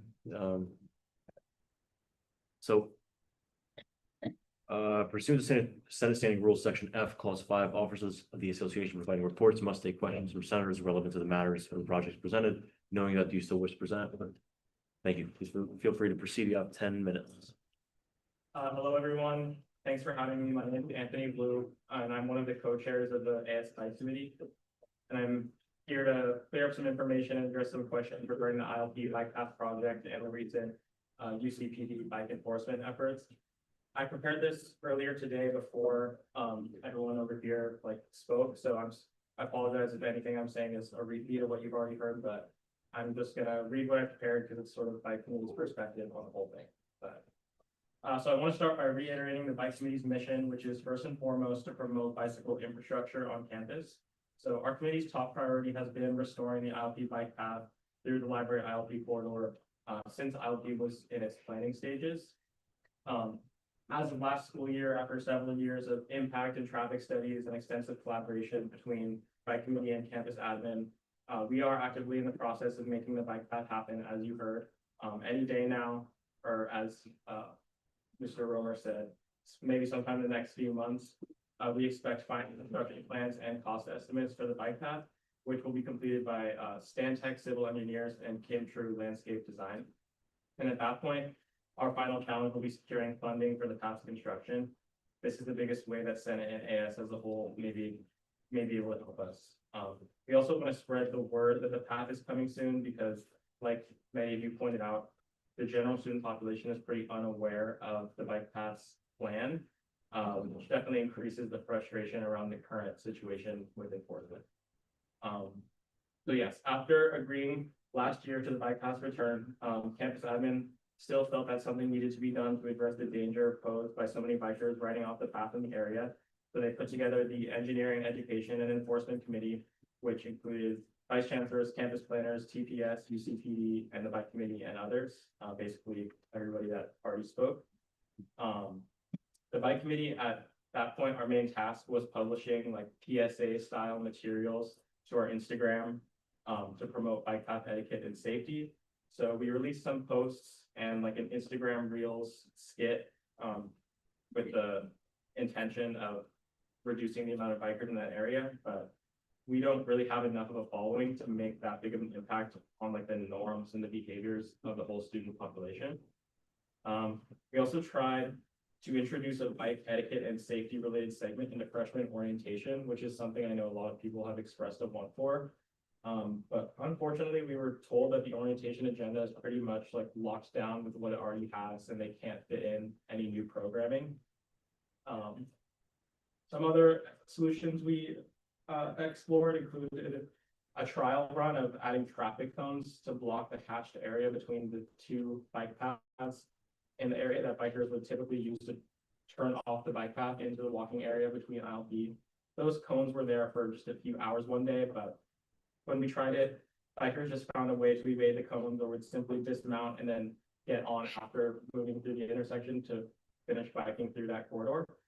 So at this point, it was clear that due to widespread feeling that there should be a path there, it was going to be very difficult to deter bikers from riding through. So last spring quarter, after having exhausted many avenues for improving safety, campus admin deemed it necessary to reintroduce police enforcement for bicycle laws on campus until the path was built. I just want to say, although bike committee was part of these deliberations, we did not make the final decision on resuming ticketing, and our main contribution to this effort was we created the initial draft of the slides module that kids use as the alternative for paying the fine. So yeah, every ticketed student will have the opportunity to complete that module, which we created, which completely waives the $40 fine for biking off of the paths. And we believe that this was the best way that we could ease the financial burden on students and also redirect the enforcement effort more towards education than enforcement. And like many of you pointed out, a lot of people don't seem to be aware that the fine is easily waivable. So we hope that knowledge of this, which will hopefully be spread out to more people, eases people's concerns over the whole situation. And yeah, as Chief Bly said, they've issued over 1,200 verbal warnings, but only 4 actual citations. And I don't think the process for the module has begun yet.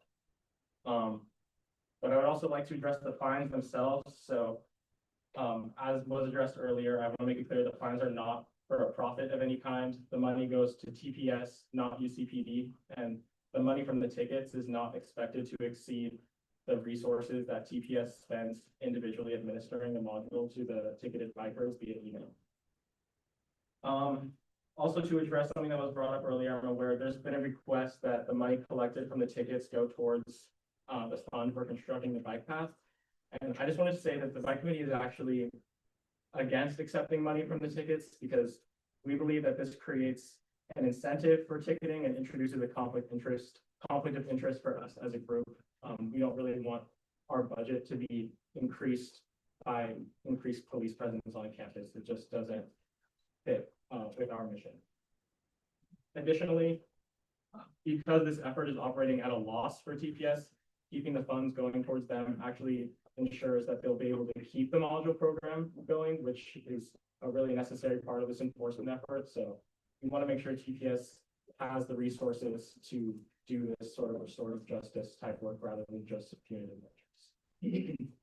So in conclusion, I hope the information I provide to answer some of your questions and ease some of the concerns about the situation. The main thing I want people to take away is that the bike path is coming back, and that bike committee has consistently emphasized this as the only effective solution to provide safety and convenience for bikers and pedestrians. And until that happens, it's been a really difficult question what the best way to improve safety and etiquette is. Nobody involved in the engineering, education, and enforcement committee, not even the police department, saw policing as the first or ideal solution for this. And I hope you see it was more something of a last resort after exploring other options. And everybody involved remains open to other possible strategies to improve our bike culture. Thank you. And also, this is older than what Josh handed out to you guys, but this was the initial, I showed this last year at a previous Senate meeting, but this is the initial hand-drawn plan, which was done by Ernie Knapp, who is a architect with UCSB, but this is what the conceptual plans will, oh wait, is it upside? It's upside down. Yeah, so as you can see, and you saw, and there's gonna be two about bike committee, although we obviously weren't qualified as students to like be the ones to measure this out and draw it. We sort of gave our like wish list for what we wanted the path to have. So we knew we needed to have 2 roundabouts in order for the traffic to move smoothly, because like T intersections and 4-ways just don't work for bikes, especially in such a high traffic area. The roundabout on the east side is going to cut a little bit into the existing bike parking behind ILP, but we also deem that as okay because most of the time that parking lot is like less than half full, and all of the spots that are full are the ones closest to ILP, which is not the area that the roundabout will go in. But what's great about this design is that it does not narrow the walking path at all. So the walking path is going to remain 20 feet wide, but the bike path is going to run through those sort of planter vegetated areas that are on the side of the walkway. But the permeable surface for this, because that's also an important consideration when designing things, is drainage of water, stormwater, and the permeable surface. So the surface that's lost by paving through some of those vegetated areas will be made up for by the areas within the middle of the roundabouts, which will probably have grass or some type of landscaping like we've seen on most of the other roundabouts on campus. But yeah, so like they said, we're waiting for the official construction documents. This was just a conceptual drawing, but this is what it's going to look like. So yeah.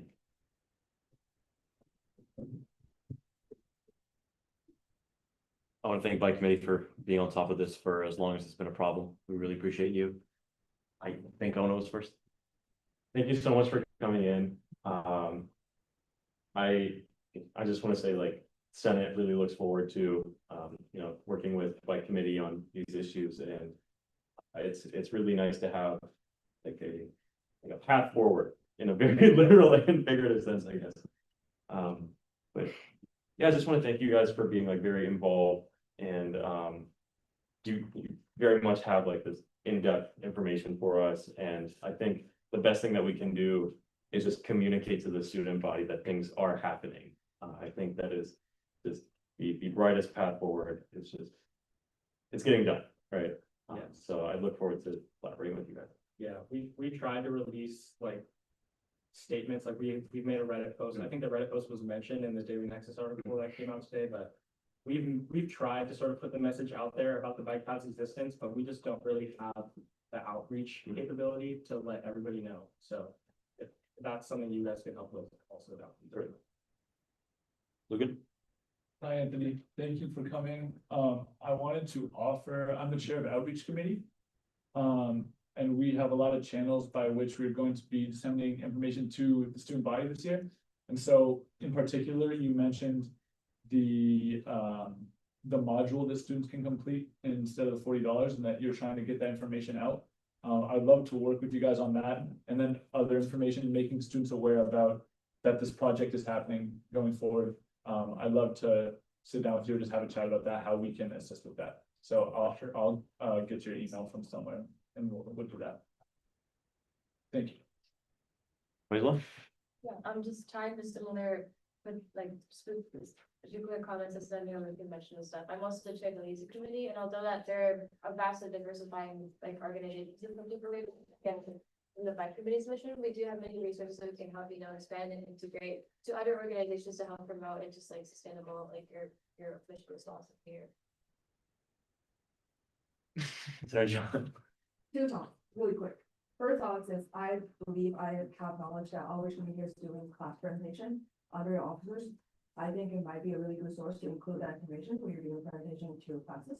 Second thought, to your knowledge, do you know anything that like poster flyers or like any distributed like things that was at the AS bike shop that the people go to for different, I believe that would be a call. I don't know specifically about the bike shop. They're a separate entity Oh. within AS from us. Oh. But we do have one of the bike shop student mechanics is on the bike committee, so Okay. we're trying to increase our collaboration. So we're hoping that maybe they can be part of the efforts to sort of spread the word about the new bike path and also the fact that you don't have to pay the fine. Sure. All right, yeah, I was just maybe it's just a thought, again. It could be possible that maybe like let people pay like a flyer of information every time they stop by kind of something, but I think that's where the bikers like accumulate if that's the right. That's a good idea. Like they know, yeah. I will put that on the Yeah. bike shop. Hope that's okay. Really? Hi, Drew. Thank you for coming and giving more information and clarification on everything and the bike committee for all of your guys' hard work. I was wondering what the best way for senators to assist you all or get involved with the bike committee to help with the bike project. I think, well, first there's gonna be funding, which we've talked about, which is a little bit like an abstract discussion right now, so we don't have an actual cost estimate. But definitely sort of looking in all the places that we can for money would be good. And then also sort of like I mentioned, just outreach, just sort of getting the word out to the whole student body that, because like you guys all mentioned, the reasons people are so upset about this ticketing is because they don't know the bike path is coming, or they don't know that they can waive the fine, or they think that the fine is a lot higher than it actually is. So I just think increasing awareness is something that the Senate can get against. Is that all? I have one more thing, which it's very small. I think that we're like on some email list, you have the wrong email for us. My advisor has been like forwarding me certain things. We're getting the ones that are on like the list, like execs and chairs and like all of those, but can I like just read out what the proper bike committee email is and then make sure that that is a change. Dawn is smiling in the background, because we don't actually handle the listserv stuff. Do you know what the solution here would be? Oh, yeah, I can change that for but that's all. Thank you. Here's the deal. We have 8 minutes till recess. And we have a student who's here to speak in public forum about an important matter to students. So do I have unanimous consent in this decision?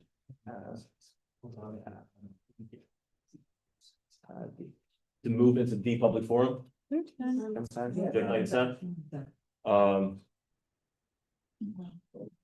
I believe it is Crystal Gonzalez. Okay, 1 second, please. Okay. So you have 3 minutes to speak with 3 minutes for Q&A. Please state your name, pronouns enunciate or refrain from yelling. Tradition of senators and sessions is prohibited and may result in you being removed from the ability to speak on the floor. Please note this meeting is being recorded. You may speak on any issue, whether it's on the agenda or not. Please include a content warning, will be graphic. You may only come up once, and you may choose not to answer any questions. Do you agree? Yes, and then please proceed. Alright, my name is Crystal Gonzalez. I use they, she, he pronouns, and I'm here speaking independently on the topic of the hours being cut for the library. So I just want to preface, I might lack some knowledge on some topics, but I'm just here to give a student perspective on the Bible. So I am first year. I have been here for a total of 3 weeks, but I have already noticed that this is a problem affecting a large amount of students and just the general community. When it was introduced that, oh yeah, the time that all visitors are out must be 10 p.m. and then it was like after hours for students until 1 a.m. That itself is very confusing, and as someone who went on a guided tour earlier this year, the library was emphasized as one of like the primary resources of this campus, and it was like really highlighted as, you know, the center with all these amazing features. And, you know, already instinctively, it's kind of, people think of it as a safe zone, right? It's kind of dangerous to just be looking out in the middle of nowhere, finding a random people to do your homework. You trust in the library, you trust that there's heating, you trust that you'll be safe there. And I experienced this myself a couple of days ago, this past Friday. I had to move from floor number 4 to floor number 2 because of that change in hours, and that was really confusing, and I had a deadline to meet, so that was a bit of an inconvenience. But then also, by the time I got out, which was near 9 p.m., on my way back to the dorms, I noticed that there were a couple of students outside, and they were with their bikes and belongings, just like huddled outside of buildings where they're still lighting. And just like from a human perspective, like I don't think that should be happening on campus, especially those who may be facing housing insecurity. When there's a resource like the library right there. And considering that other UC campuses have multiple libraries, it doesn't make sense to shut down the only one that our campus offers. Yeah, thank you. You have 30 seconds left. Senator Pastor. Hi, how are you? I'm Natalia Pastor, I'm the senator here. Thank you for coming in. I really do appreciate it. As somebody that has been working on this effort tirelessly since I found out, it means a lot to hear from students and to know that what I'm working towards and what my fellow senators have been working towards is actually important. So I guess what I can do for you here is kind of give you an update on where this is at. Tomorrow we meet with the chancellor, the vice chancellor of student affairs who was here, whom you saw speak. And also thank you, by the way, before I get ahead of myself, for waiting this long to speak in public forum. I know it's not ideal, usually it's not this late into the meeting, but we did have some matters to take care of. So I wanted to thank you for sticking around. But as far as what we have been doing, I've pulled some pretty late nights and deliberating with my colleagues on what to do about this issue. We have a plan. We have been in contact with the library. We've been working with the library. We've you know, thrown around some offers, and we're kind of just waiting on their response. And based off of that, we will act. So I do appreciate you coming forward. I think the best way for you to see our position is, I believe, on ASUCSB Instagram is probably most accessible to you. There is a letter that we sent to the vice chancellor, and a resolution was passed affirming our position on late night study. It's at least my goal to ensure that this is brought back. Initially, our goal was week 2. It's week 2. It's not back, which is disappointing for me, and I understand your frustrations. But if you have any questions and you would like, you know, some direct updates, feel free to reach out to me. My email is as-npasher@edu. I know it's a little bit difficult to find. I can maybe send that, get that to you somehow, but that's kind of where we're at. So tomorrow's meeting is big. And tomorrow, I believe we will see how we move forward. If we have 2 more minutes, this is presumably the last questions that are looking at. Thank you so much for coming. I know it's intimidating to come up, especially as a first year, like so many props to you, because I still get intimidated talking to people, so I really appreciate you voicing your concern. To reinforce what Senator Patrick was just saying, tomorrow's meeting with the chancellor is our efforts to bring back late night study. So it is our goal that within the next couple of weeks, we at least have a plan for how late night study is going to return to address concerns of the many students at our campus, exactly like you, exactly like me, who are worried about this. So thank you for bringing this to us, and your concerns are heard and being worked on. We have a minute, please, if there's anything you want to add on. No, I just really hope that this is something that continues to be in discussions, especially because I feel like it is very important. Yeah, thank you for your time.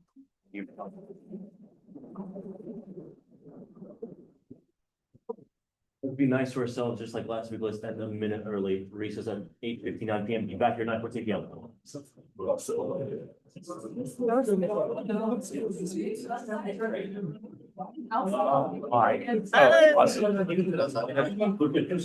I got a point at me and then I was terrified.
Aren't we in public forum?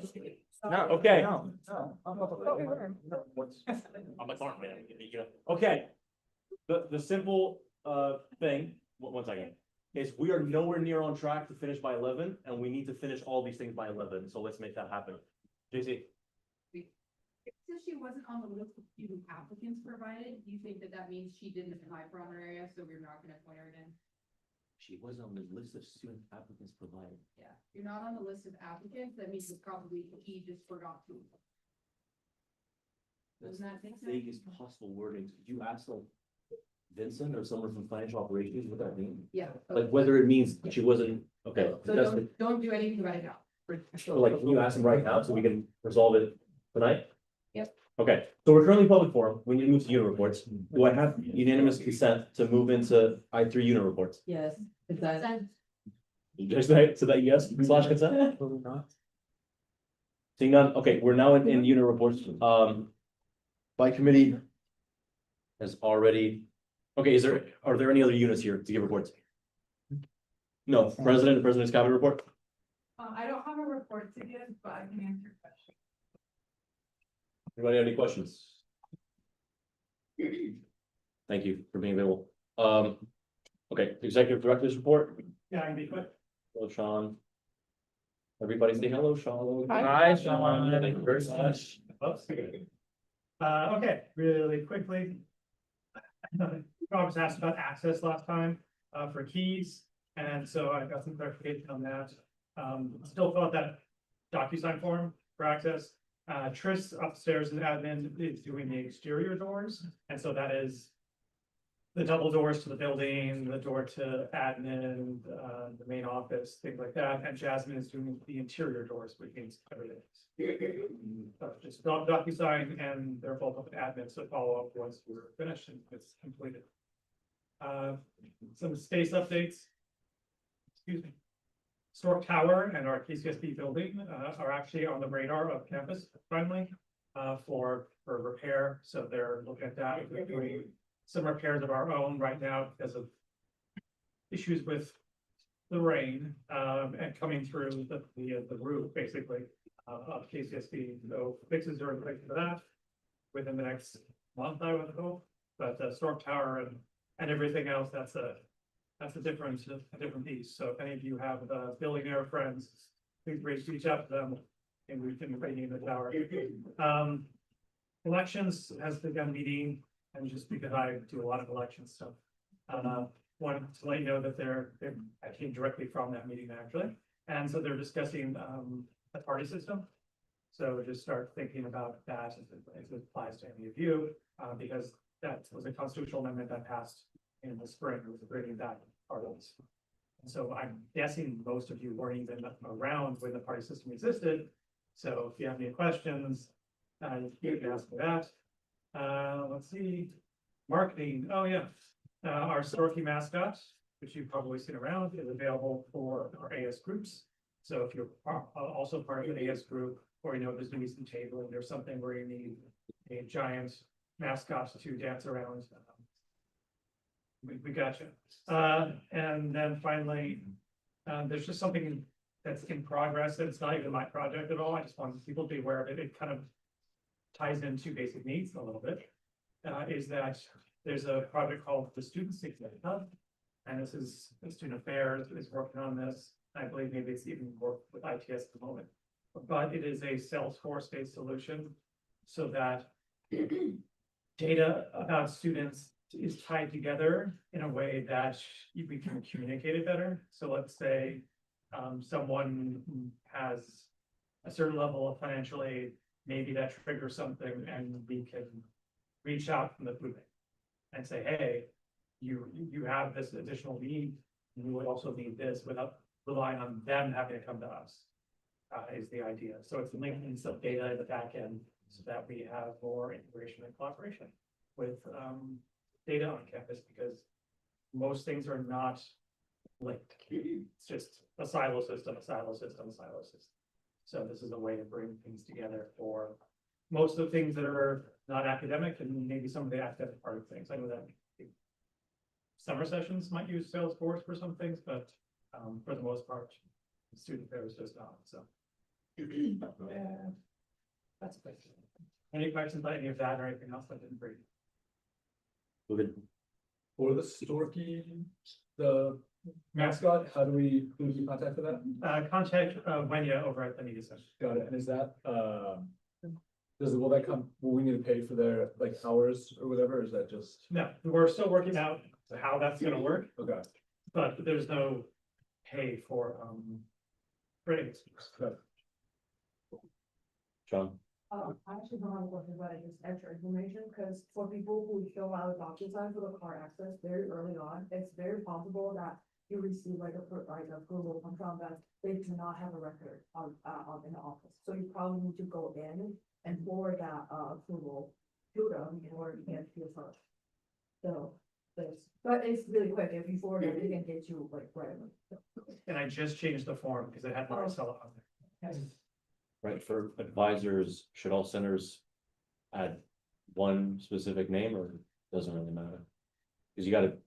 So I did a click down, I mean, click Holly, or Holly, Marissa and I are all on. Elise? Also about the card issue, I also had that same issue Senator John had where they didn't have a record of my DocuSign and I had to forward it to them. But not only that, I actually had a key. And I was directed by everyone to refill out this form when my key was working. I just had an issue with one specific room and I indicated that to them. Then they proceeded to say they forgot about that apparently, and when I filled it out, the DocuSign, they asked me to forward it to them because I forwarded it to them because they left it. And afterwards, they said, you already have a card, and I was like, I know that was my initial comment, Terry, I don't know why it got lost in the system. And then they regave me a card, they resent my card, and I still had the original problem. I had to go back up to them, and we in the end figured out that the door to the room I was trying to access was locked through the inside. But I wish there was someone on the first day initially came in who actually looked through my issue, like I came in person, and maybe saw that it was like the door was locked from the beginning, and it wasn't actually that I needed a new card or I had to like fill up because I tried to get my key fixed day one of week 0, and I couldn't get it fixed until like a few days ago. So that was just a really long, tedious process for me. The second question, or that was a comment, but my question is by any chance, my second comment. No, questions, please. We really have to move on. Short question with someone answer. Let's get to the question, please. By any chance is David Storky? There's no. I gotta go home, Okay, bro. that question is slightly out of order. It's Storky. Storky. Storky, brilliant. Okay, any the right questions about Sean's work? Okay, take it there. Thank you so much.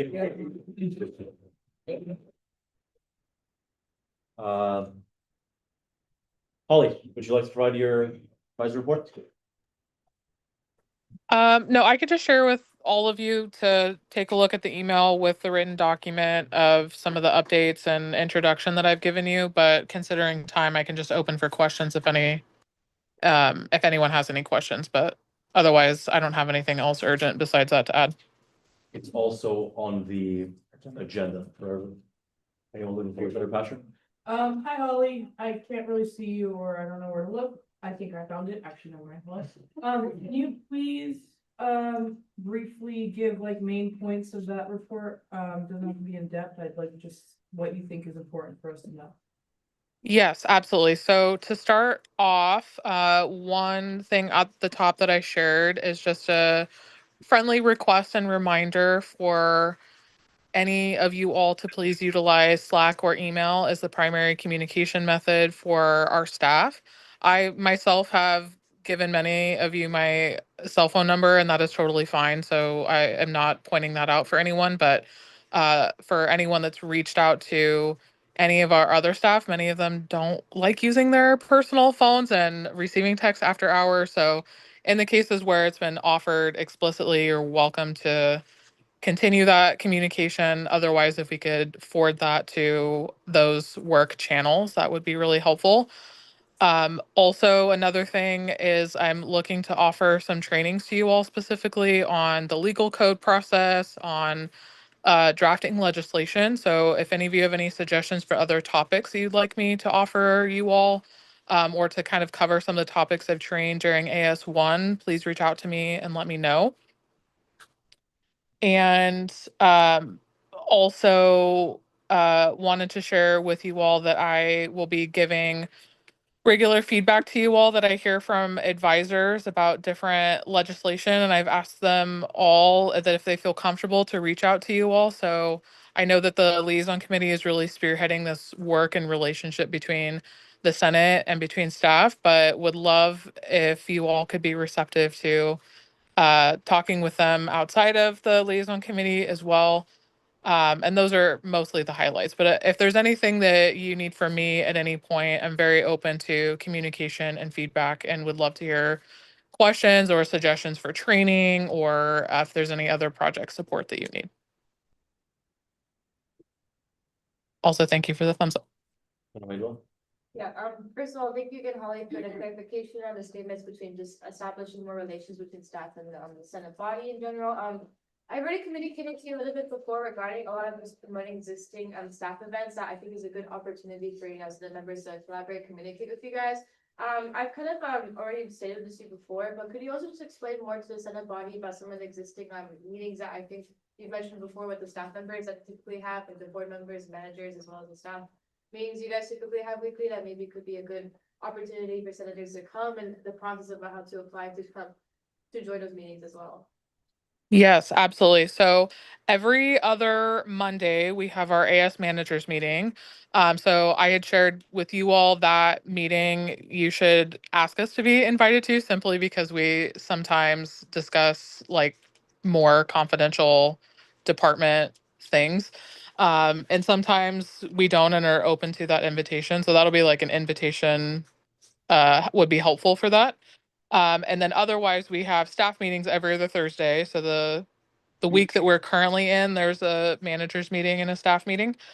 So you are welcome to attend those, to either listen. If you want to be added to the agenda, feel free to do that as well. And then we have advisors meetings every other Thursday. That's opposite of the staff and managers meeting. So if you want specific dates and times, I can share those with you. But the advisor staff group, as the name indicates, is our staff that advise entities. So I've invited some of you already to attend some of those.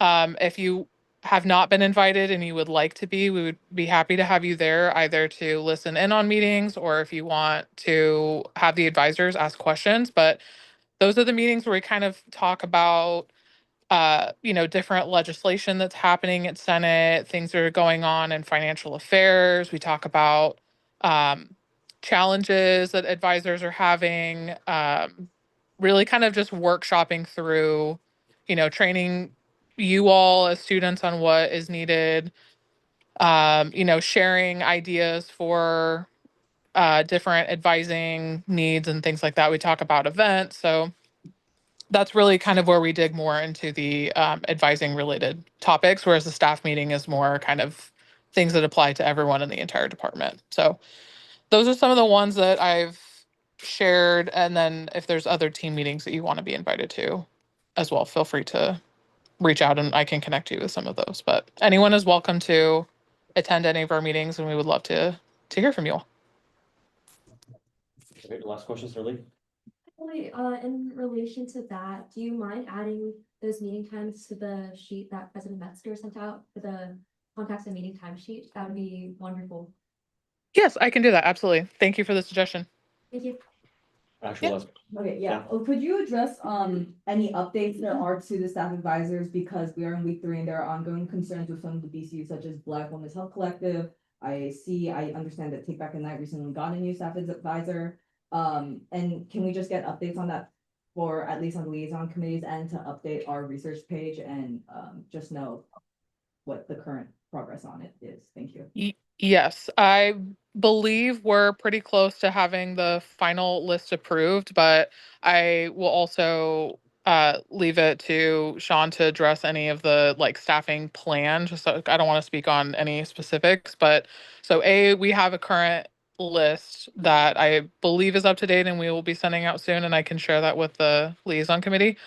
But also, it seems like some of the staffing proposal that he is reviewing and will be presenting to you all will include some positions that will kind of cover that. So we both have some information now about what is current for the advising, and also more information to come when we send you all a staffing plan. So yes, and Okay, thank you so much, Holly. you're welcome.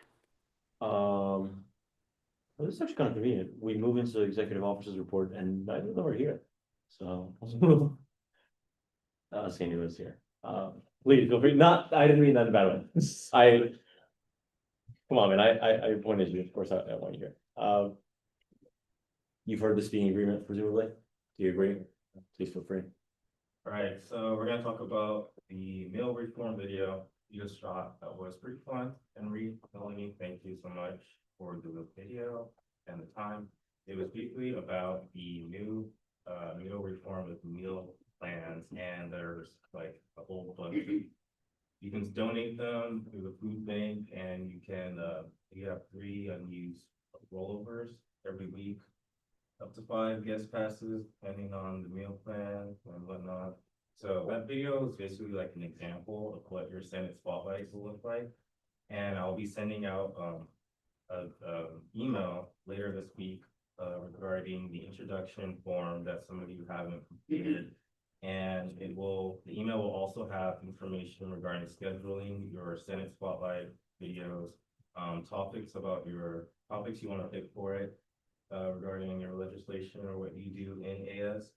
And it will also have like a Excel sheet with all you guys have to do it yourselves, honestly. Sorry. And moving on to your portraits, that is also done for your introduction form. So those of you who haven't done it, you just won't be posted if you don't do it next week. And it's gonna be 3 senators a week. I was thinking of doing a theme, but it's too much.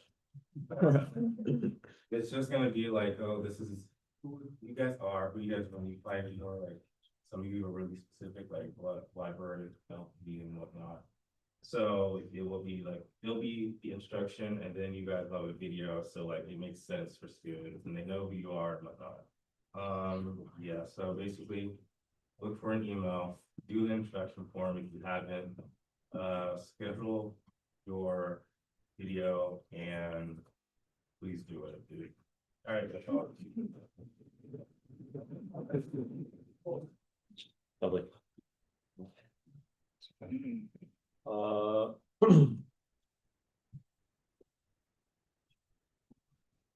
Okay, we're moving on to Senator Representative reports. No, administrator. Actually, is that outreach? No, never mind. No, it's below. Administrator reports. On to committee reports, anything from finance? No, anything from outreach? Briefly. We are working on, our events team is working on doing a pumpkin patch type event. We saw program board did something today. Was anyone there? Okay, I'll ask about that later, but we're thinking of doing something cool, engaging, and we'd like any other senators who are interested to reach out to me or Senator Hepburn about that. And then also, this is regarding outreach, but it's outreach in the form of communication. This is something I'm trying to communicate to my committee is important. When you're going to give a comment or ask a question or whatever it may be, whether it's in an interpersonal conversation, but particularly in public forums like this, it's very important and looks good for the body and for yourself when you're able to think through what you want to say, and keep it concise and direct. Because I myself am guilty of this. Sometimes we stumble around the point, and it's something we all have to work on, or that every human being can work on. But I think it's especially important as elected officials that we keep that in the forefront of our minds, that a good means of communication is being concise and to the point. Yeah, and that's important for outreach as well, so thank you. Rich, anything else from outreach? Anyone? No? Liaison, you guys want to give this today or? Nope, I'll make You it. can, brief. obviously, okay. Yeah, I'll just make a brief story. You can also do it British parliamentary style, and just sit up. Okay, that was cool. All right, let me just do a little action. Make it brief, so I'll just be discussing about, overall in general, from the past 2 weeks in the fall academic quarter, we haven't necessarily done as much particular ongoing projects, more of like discussing about future ongoing projects, but the title of it, what we've been working on over the summer quarter, just one of our goals and objectives, we're still continuing doing obviously the missions of Bridge of BCs and the Senate body to help us continuously do the more allocation transparency and consistency through a lot of more operational support. I've been working on this particular just like outlining for our committee members and stuff that I've seen successful modeling in other volunteering organizations that I'm in, that I want to help just now that I've trained a lot of our particular committee members about what associate students is and typically what their tasks are in a liaison committee. I'm trying to give them more accountability and transparency by giving them on a weekly basis more assignable tasks and giving them more assigned projects to give them more accountability to continue doing projects instead of me and understand doing most of the work sometimes. So and then regarding towards some of the centers that I could tell a little bit better towards this, but when it comes to a lot of our summer work in regards to the governance and legal code, particular things, I know Senator Dan has been working a little bit alongside Senator Lee with the part of governance board regarding their overhaul drafts to be completed, as well as program board in particular with their legal updates to be just ready for Senate referral.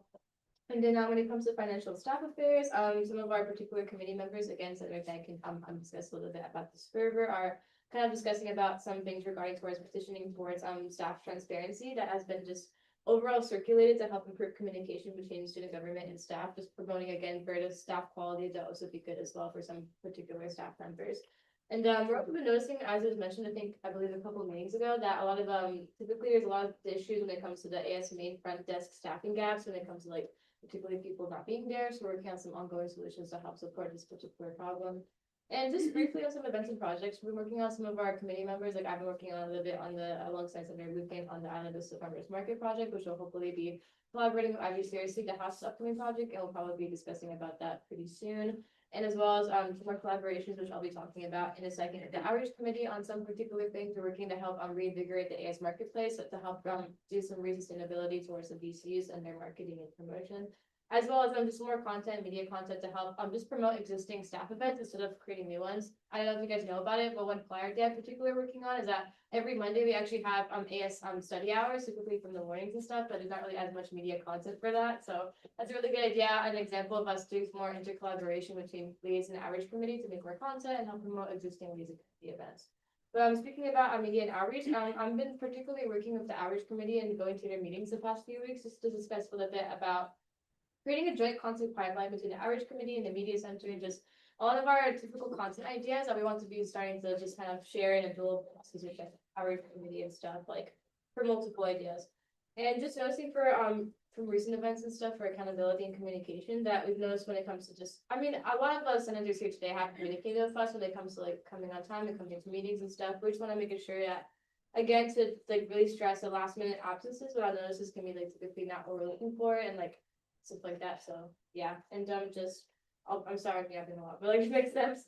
In general, we're just typically working a little bit more new stuff. We're just still finalizing some in the summer work when it comes to legal code and appointments, but overall we're working on this fall quarter for just more event planning. Now that we have a good foundational structure of the liaison committee in comparison to last year, we're going to be now looking at more creativity component side and making more events and more particular plannings with that too. So yeah. Let's finish this up. Senator Wahidullah made a very extensive report. Basically, essentially, with the legal code stuff, we've been polishing several BCU's codes. With regards to Senator Sussman's new legal code edit, due to that, we might have to go back for some of these legal codes and adjust them as seen due to this wonderful new bill that will clean everything up. And in general, it's just important that we make sure the BCUs also utilize the project tracker that someone in the IVP's office made, I think. And it is wonderful, and it is the most beautiful thing I've ever seen. And we would like the BCUs to utilize it, so if you guys interact with any of the chairs, please put them their way. There are consistently people even right now, 3 people are doing a pumpkin patch idea. And I just went over the minutes and I'm noticing there's a discrepancy. If people use the project tracker, it would be really good. This is not like outreach. This is two other BCs that are also doing the same idea. And then finally, yes, I've been working internally on staff things and then student concerns regarding being able to reach out to staff, particularly that the organizational structure of staff is a little bit fat. And that you have to rely on pretty much 3 people, Marissa, Polly, Sean. And with that, are several problems with communication, being able to understand what's going on for staff, other staff to be able to understand what the senators are doing. And because it's a huge organization, understandably, there's big communication issues, and I'm just currently working on trying to address those. And that is all for the liaison today. Thank you. Thank you for the lovely report. IUP Director of Accountability, Jeffrey Lang. Yes. I appreciate it. Okay, advocacy, anything? No, just real quick. Sure. Hi, everyone. Tomorrow we have our first in-person advocacy committee meeting tomorrow, and it's gonna be a pretty important one. We're gonna discuss finalizing the projects that we're gonna do, and especially I'll just say the ones involving federal agencies on campus. Serious. Okay, lovely. So here's the plan. Let's move into appointments. There are one very long, and one normal motion to make onto appointments. So essentially, these are kind of the last things we need to deal with from what was very complicated and not exactly fun to handle. And liaison actually won't need you guys help on this to kind of resolve itself, thankfully. But these are the last retroactive appointments that I've committed for fall 2024, and I've checked, and this is just the best route to go. And honorary committee will consider them next week when it convenes. And essentially the difference here is the deadline to appoint retroactively was August 1st of this year, and that's going to be enforced strictly. But these are cases in which there was an actual appointment issue, like it's not the fault of the person who did not receive it. So that's why there has to be a very long motion made. We add them onto appointments, we approve all appointments, and then we go to new business, and then the closed session. Does this sound about right? Lovely. Do I have unanimous consent to move into section M, appointments and resignations? Okay.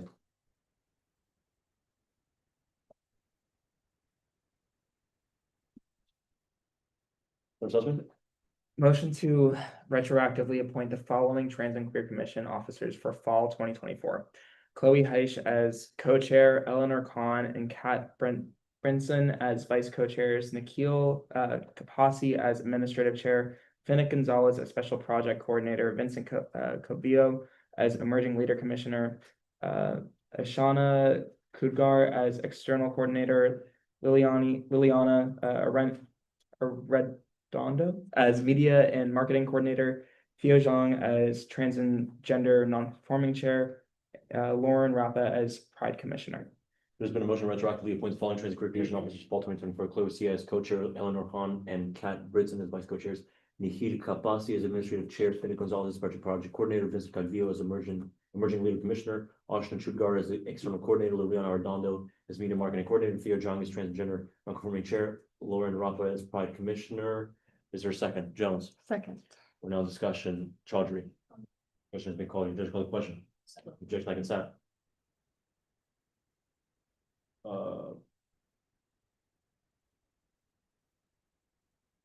This doesn't need to be added off the agenda. I can do it right here. Okay. Cool. So she passes. Sure. Session. Motion to retroactively appoint the following position for fall 2024. Havista. Bear with me, sorry. Uba Lepuram, sorry guys, as outreach and recruitment coordinator underneath the committee on committees. This is the motion to retroactively appoint the following position for fall 2024 as Vita Lapuram as outreach and recruitment coordinator under the committee on committees. Is there a second? There's been a second. We're now in discussion. Ona, this question has been called. You object to the question? Any objection by consent? Seeing none, motion passes. Okay. Motion to add the appointment of Josh Weitzel as member at large to the Senate Outreach Committee.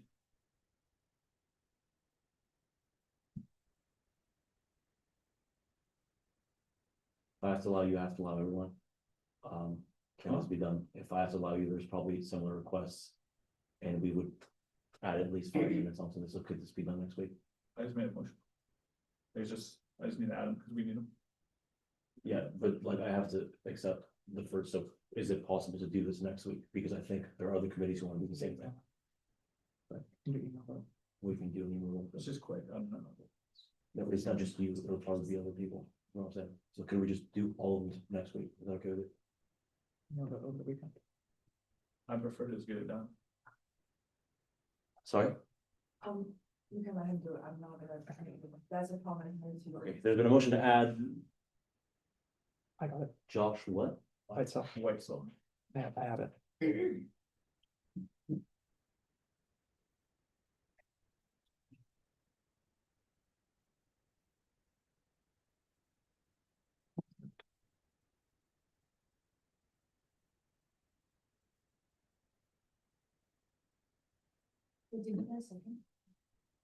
I don't have the motion yet. I texted to you guys.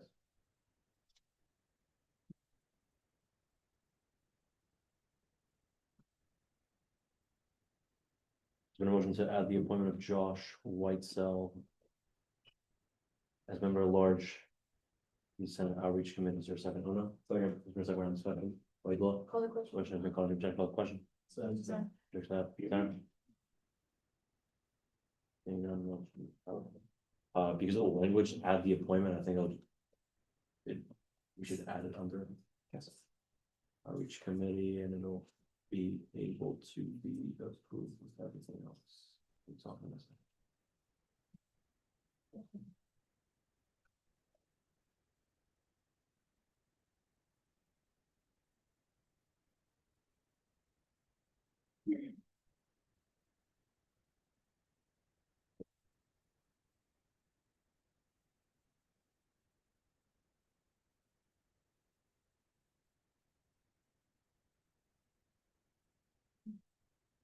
Okay, it's been added on. I think we're all good to go if you guys want to bundle and approve. Senator Sussman. Motion to bundle and approve all appointments and resignations. There's been a bundle. Been a motion to bundle and approve all appointments and resignations. There a second. Clara. Second. And the second round discussion, Whitelaw. Call the question. Question has been called to the judge. Call the question. Stand on consent. Seeing no which passes. Lovely. Okay, we can. Oh my God. Do I have unanimous consent to move into section C, new business? Consent. Next, like consent. Seeing none, we're now in new business. Senator Sussman, would you like to present on a bill to clean up legal code? That I would. I'm not coming. God damn it. I was so close to.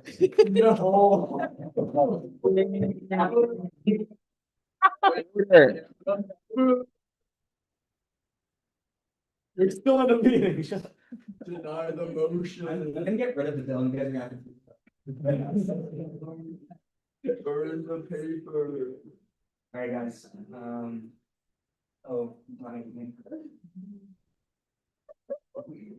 I don't think we're streaming anymore. This is like no longer public. We have to get that up. no, it's still streaming. Is it? Yes, it's just not being projected. Why is it just a thing? Okay. We are currently streaming, can confirm.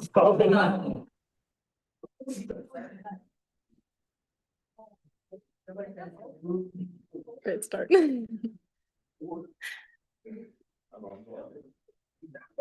Thanks, man. Okay, let's relax. Let's relax. We all good? Alright, hi guys, I'm sure you've heard a lot about this bill, so thank you for giving me the opportunity to speak. I know we all love long speeches, so I promise to keep this one brief, or at least moderately digestible. I want to begin with a quote. I'm sorry.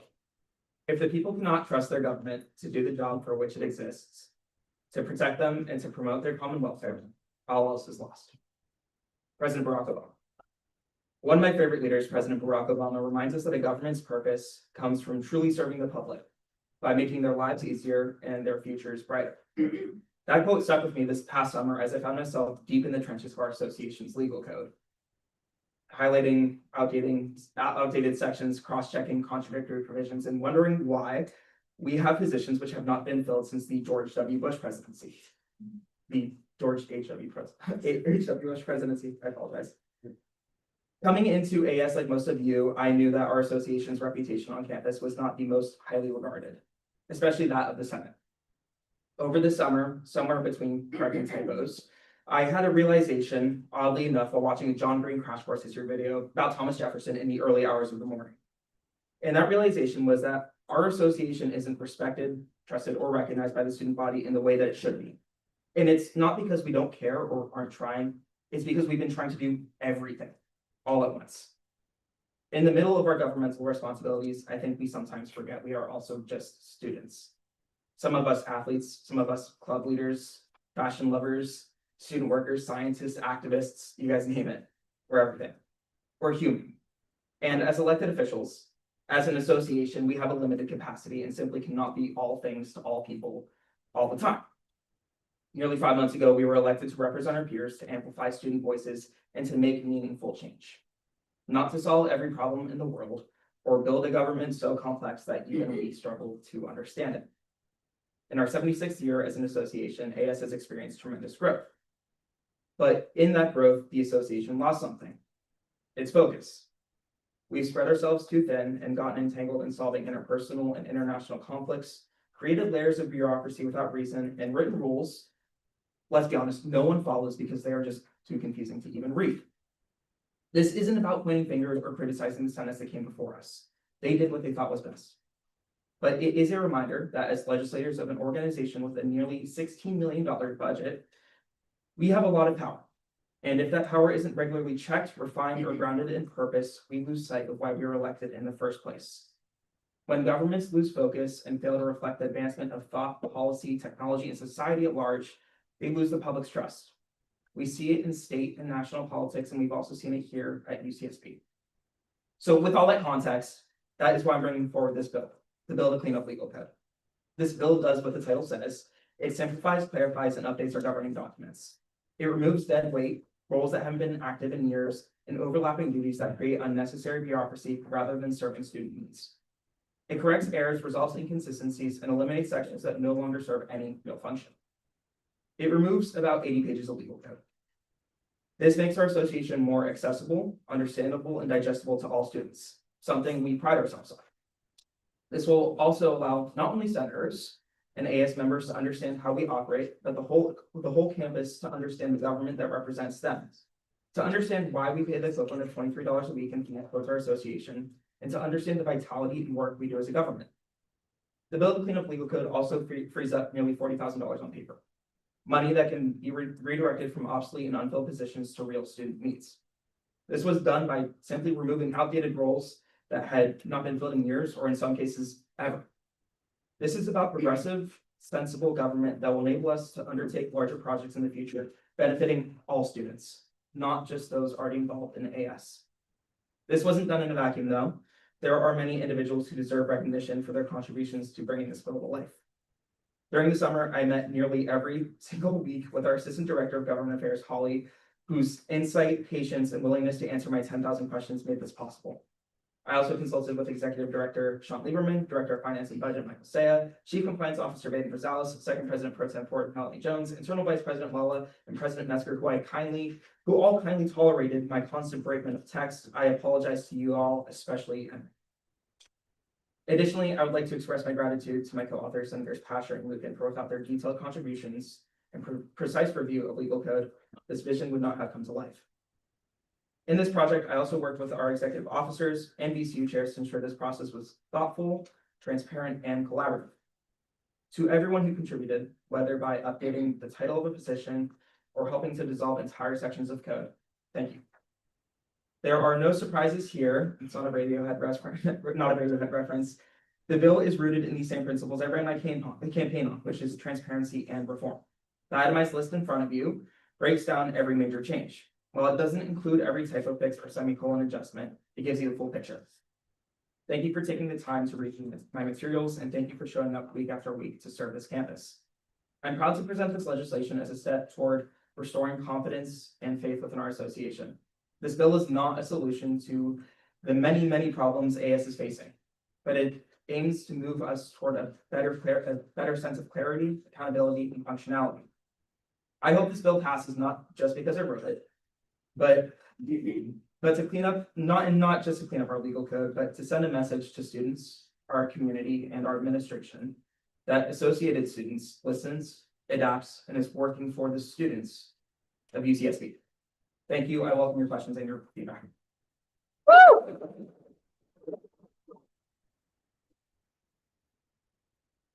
Yeah, actually, the second and third.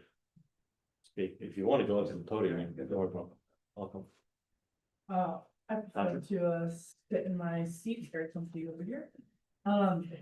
I was taken aback when I first looked at this document. I remember I approached Senator Sussman and I said, yeah, I'll help you with the bill. No worries, no worries. I'll get around to it. I promise, week after week after week after week. I said, oh man, I keep forgetting to help this kid with this.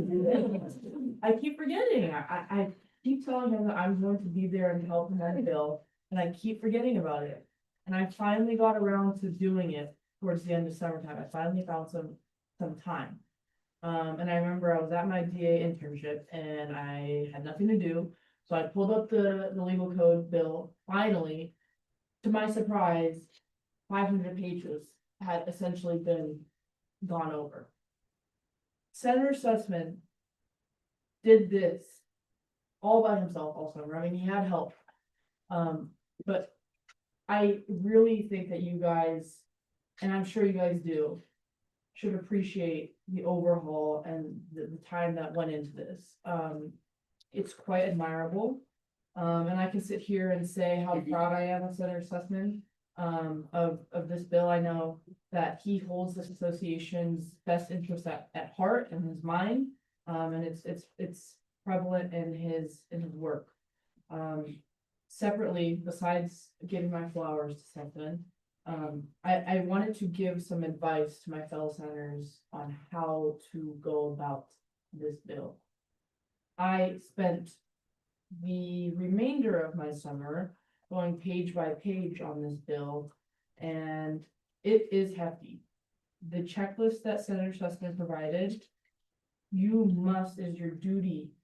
I really urge you guys to please go down this checklist, be vigilant, tear it to shreds, and bring it back to wherever this bill is referred to. Presumably liaison, I know you're expecting it. Really go down this checklist. Don't skip over things. You gotta carve out some time to look at this. I know this is a big ask, but it's your duty as a senator to make sure that any discrepancies that you may have are heard. And I think that Senator Sussman and I and Senator Lucan are confident that we will get this passed. And so I really highly encourage all senators to attend liaison committee meetings for the duration of this bill, if you guys can, so that we can work on this together. Yeah, I think my flowers to Senator Sussman, and congratulations on getting it on board. Eric, can I add something real quick? I don't want any more flowers. I have a quiz tomorrow that I have been focused on, so we can talk about flowers after, and I don't know. Similar to Pastor's story, I was traveling Europe this summer, and I was like, all right, I'm gonna come home and like fix up this dude bill, like go through the bill by myself, whatever. But now, like, literally did it all himself. Like, unbelievable the work he's done. Just super like proud of him as a friend and as a colleague. Like, wow, that's an incredible thing for the association. I want to emphasize that the edits that this bill makes are very largely non-political, in that they are like simply cleaning up the legal code. That's the idea of the bill, and that's really what it is. And there are changes that are made, but again, they're largely non-political changes, things that the idea is that they wouldn't warrant a political discussion. It's more technical or structural. And that was partly my role in this, was as a philosophy major, giving him like the philosophical overview of how I'm seeing the changes he's making to make sure he's sticking to that goal of keeping it strictly a cleanup bill. But yeah, it's literally phenomenal work, and very happy that this is getting presented. Amazing. We are now in discussion. Go ahead, Laura. Great, but I just want to say like that was, I mean, overall, just even in the menu process, working on this Obesity assessment, that was absolutely amazing. I kept like the checklist, everything was unbelievable, really hard working to basic things you did, but brief question, I already was involved in that particular process, compared to what Senator Lucan mentioned about how this overall bill is to clean up legal codes, not really having particular points of controversy, but maybe explain to some body about because of maybe some organizations that might be seen as like affected by some particular legislation codes, maybe you could explain the processes of how you communicate to these BCUs to ensure that the sections you either dissolved or removed or checked out were completely just communicated properly and stuff too. Yeah, so you'll notice on the digital spread or the digital checklist that I sent you, there's highlighted sections and then sections that are in a different highlighted color. The ones that are highlighted are simple resolutions of areas that simply have not functioned or have been active. And I know there's a counter argument to that saying, well, let's make them active. When I looked through their legal code, it was simply, I had a thought process of, is this realistic? Are they going to benefit the student body in any way, shape, or form if they are active? And with that, I also consulted with staff.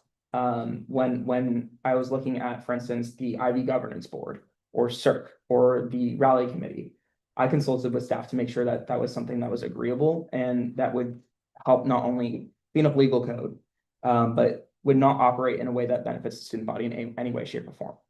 We didn't necessarily remove any active organizations. So you'll see on the checklist, we're dissolving I think it's the Public Safety Commission. That was dissolved already. We're just simply removing it from legal code, right? So it's all of these things that have either not been in good practice, don't function the way that they're supposed to be written, or we simply just don't need it as an association anymore because we've evolved.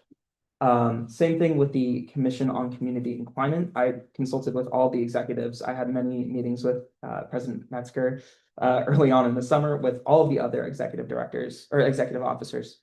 So it's really been a cross collaboration process, and nothing on this checklist was a sole decision. It was really a process of thinking about what doesn't need to be in legal code and what does, and what best benefits the association. Yeah, I recommend if we have any technical questions, anything to do with the bill, because it will have to go through extensive committee work, obviously, and so we can wrap up by 11%. There. Motion to refer a bill to clean up legal code to liaison committee. Do you mind? Actually, there's been a motion to refer the bill to liaison committees or second. There's been a second on discussion. Senator Chaudhry.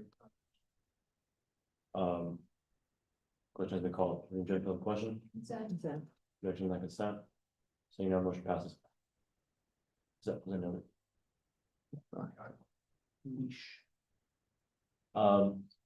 This is something worth considering. I spoke about to both the chairs of both outreach and liaison. There's an argument to be made that a bill of this magnitude and I mean just literally page numbers, the ability to go through it, but also its impact should go through several committees, but that seems like not the most practical route. And the plan that I think there was some consensus behind was having it be sent to the liaison for 3 weeks and having an understanding that all senators who have something to contribute with ideas on it come to liaison, or send proxies to liaison, and communicate in one way or another with the liaison, so they have at least 2 weeks to consider it all. So is that okay with everyone? Sorry, Clara. With the consent of the chair, given policy 6 of ASUCSB standing policies and procedures, which recognizes formal steps for considering spontaneous motions. Quote, for spontaneous motion to be considered must meet at least one of the following criteria: emergency situation. If the issue falls within 10 days from the meeting at hand. Clara, just motion. Yeah. Motion to add a resolution to affirm membership rights in the association under new business to the 10-8 Senate meeting agenda due to its urgent nature. I know that we have time constraints today, so we are not to vote on this today. I completely understand. I would love to, but again, we would need to further coordinate with other departments out there from the UCSB. Yeah, could you send me or re-forward the document and the full motion links, please? Appreciate it.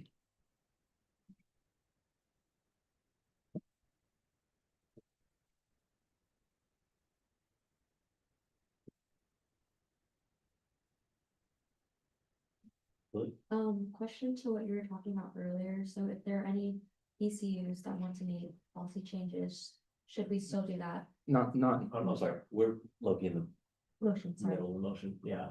I don't mean to be a, No, no. can this be, later. yeah, I. Should be set.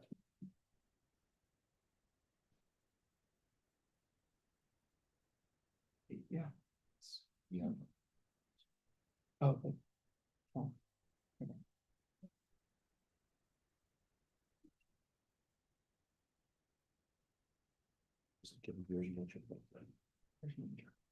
Okay, so there's been a motion to add a resolution to affirm membership rights in the association to the 10-8 agenda. The agenda due to its under new business at 10-8, so the meeting agenda due to urgent need. Is there a second, Senator Patrick? I'm sorry. Is there a second on discussion? Senator Chaudhry. Some questions, we come to the question. So, Any objection like consent? Seeing none, the motion does pass.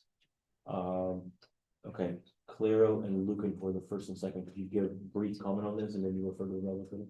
Claro. Yes, Friday, October 3rd, 2025, ice activity near ICE Santa Barbara campuses stoked community fears. October 2nd, 2025, unconfirmed immigration agent attempts to identify Santa Catalina resident.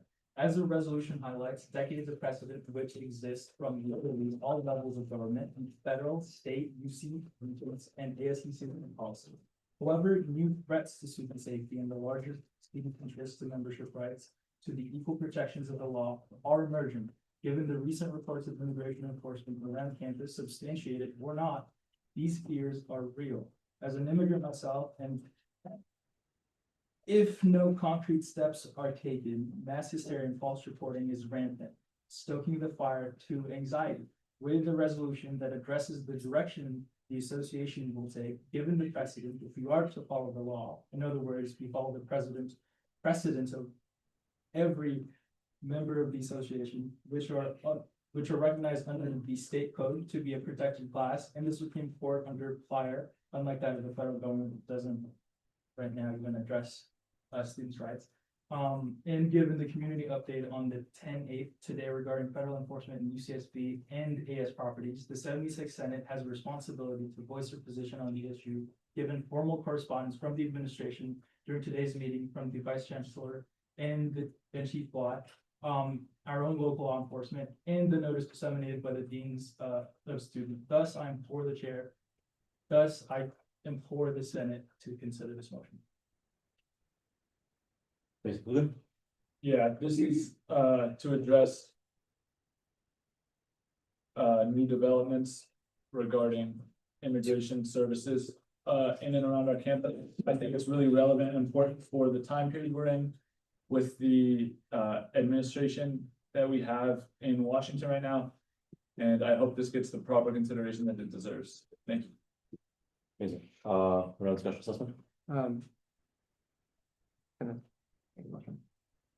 Okay, my humble recommendation is that advocacy committee makes the most sense because its charge includes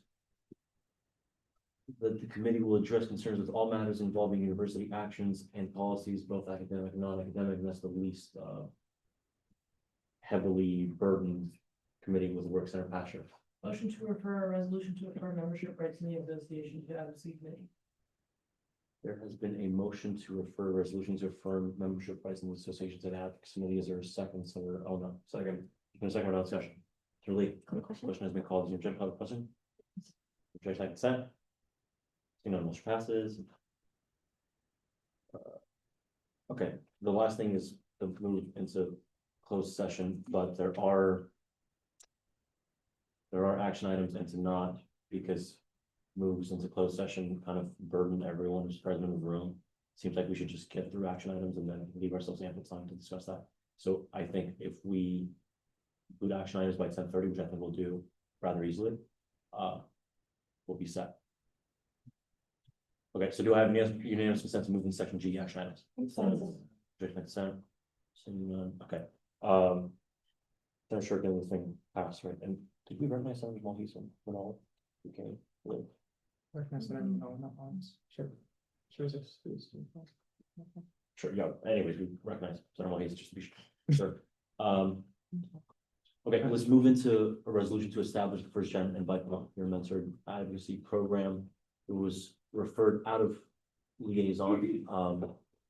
Seems like it doesn't make much sense for the first and second to necessarily have to go when they've already presented it and presumably made the case for it in committee. So any thoughts on it? Obviously you can speak, but it's not like a structure. Senator Patrick. Yeah, what was amended? Was it just switched from bill to resolution? I don't see specific amendments in liaison minutes nor the printed resolution. I can extend on that particular, I believe that something that I could talk about a little bit more regarding the minutes, but like, yeah, just what you mentioned, really the objective was just us really establishing it to be a resolution instead of a bill, and you've already tied towards a bill's resolution. The majority of logistical stuff, like BC wise, the pilot program wise, it's all clarified and everything.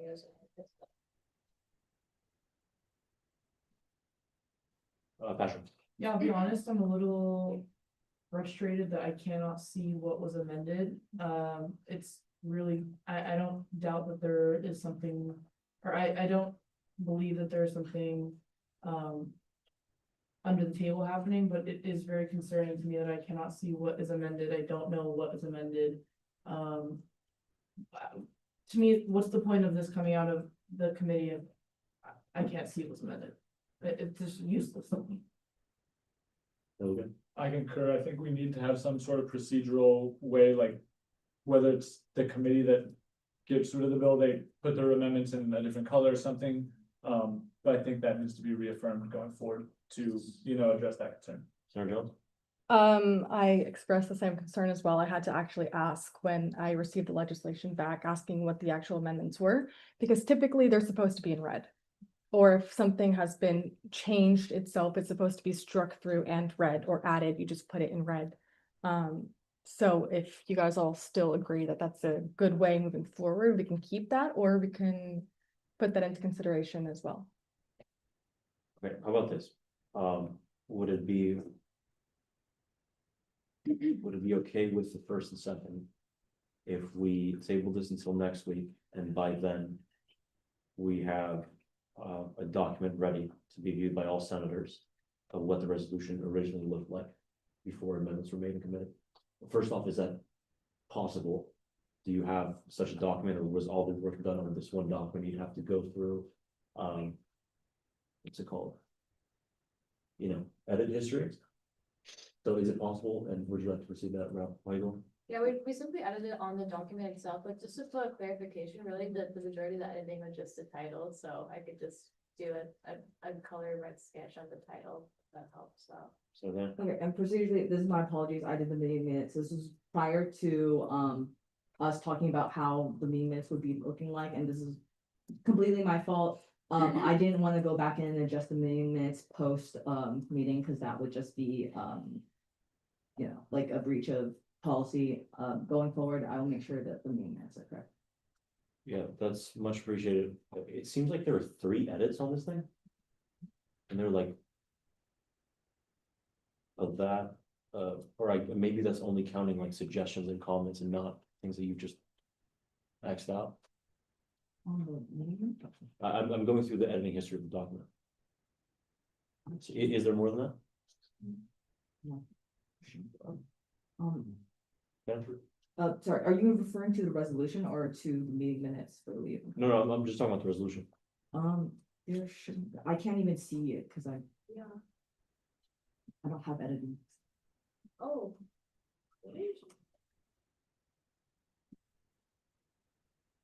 Point of information, is this a bill or a directional resolution? Because on the explanation, it says a bill brought by Senator. Okay, are we cool with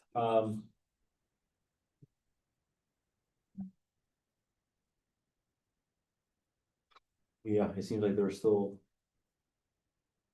How about this? Are we cool with tabling this to the Senate floor for next week?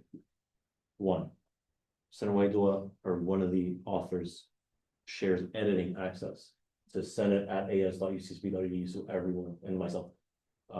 So everyone can see the editing history, and we'll just like take that as the one-off where changes to legislation are not recorded on minutes, the only time that's accepted. And then when we come to the Senate floor next week, we can make the small changes that a resolution, a bill to a resolution. Number one. Does that sound okay? Amazing. Okay, so I'd welcome the aforementioned motion. No? The table? Pastor? Motion to table a resolution to establish the first gen BIPOC peer mentor advocacy program, PMAP, to next Senate meeting. Next Senate meeting, 10/15. 2025. There's been a motion to table resolution to establish the first gen and BIPOC peer mentor IOC program PMAP.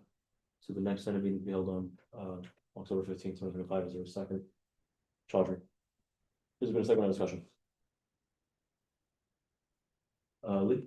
Call the question. Question has been called. Is your objection called the question? Any objection, like consent? Okay, so share editing access. Everyone can see it on there, like take ahead of time. See what's been edited on the doc. And then we'll make the slide changes next week. Okay, presumably it's the same thing for the legislative tracker, right? Where the changes. For the legislative tracker act in particular, there wasn't really any amendment and changes towards that. It was more of a logistical error when we had to. So that was when we were required to be able to be passed today. It came back without amendments. Yeah. Right. Sussman. Motion to vote on the Legislative Tracker Act referred out of liaison committee as amended. Why does it say as amended? Or there were some amendments, right? Like changing it into a. And why does it say as amended? But it's a logistical error. So that was at the time that I got it. I rescind my motion. I rescind your motion. Just strike that. Motion strike that. Sussman? No. Motion to amend the agenda under item G, action items, the Legislative Tracker Act, to remove the words as amended following the words liaison committee. The motion to amend the agenda under item G, action items, to remove the words as amended following the words liaison committee. Is there a second on them? Second. There's been a second on discussion. Chaudhry. Question has been called. There's objection on the question. Objection on consent. Seeing none, motion passes. That's gone. Sussman. Motion to vote on the Legislative Tracker Act referred out of liaison committee. There's been a motion to vote on the Legislative Tracker Act referred out of liaison committee. Is there a second? Oh, no. Second. There's been a second round of discussion. Chaudhry. Question has been called. Did you object to call the question? Guys, a little more action. Let's get through this. Okay, so now we're in a hand vote for all legislation. Hands up for yes. Right, thank you.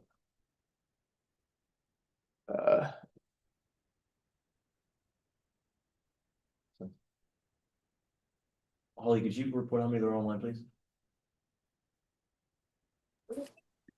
Can I confirm we're online, you said? Or count? How many hands there are up, if any? Got you. There are currently no hands up. Are you guys familiar with what we're voting on?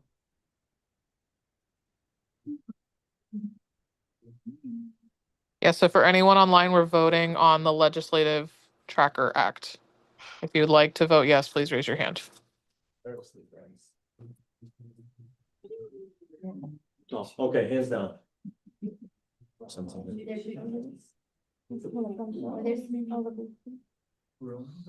We have 2 hands up. Okay, that's 19. Hands down, please. Noes? Abstentions? Just CJ then, right? Okay, 1901 motion passes.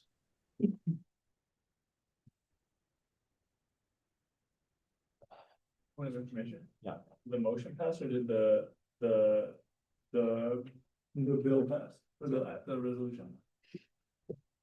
You get voted on the motion, so we have to do anything about. He's right. Yeah. No, that's how we've always.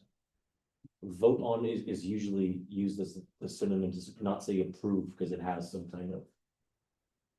Has like a We leading motion name. to vote on it. Has to vote on.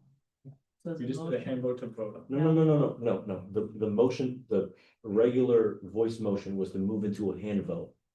That would actually vote Oh, on did the we? legislation itself. Then the minutes aren't reflecting that, because we did say that, but. That 1901 is not for that, that's for.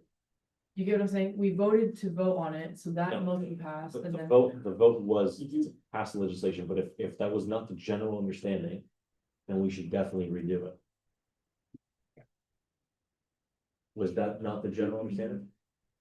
Okay, then I would welcome a motion to say, motion to vote on the passing of the thing by hand vote, yeah. No, never mind. Senator Chaudhry? Point of information, would it not be motion to pass the legislative tracker act, and then when we get to voting, you, as an internal appraisal, we're gonna vote on this by hand vote? That was my understanding, but I suppose I didn't make that clear. So you could just say vote on the passing of, and you can have it.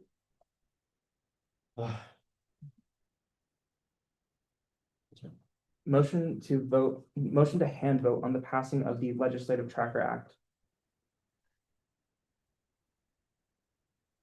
Technically, not necessary because our standing rules already say all legislation is voted on by hand vote. Oh, no, okay. Sorry, I didn't read the document. Motion to hand vote on the passing of the Legislative Tracker Act. Is there a second? Oh, no, second. There's a second, no second, as well. The question has been called. Is the judge call the question? Judge Knapp and Sam. Seeing now that we're now moving into a hand vote on the passage of the legislation, hands up for yes, please.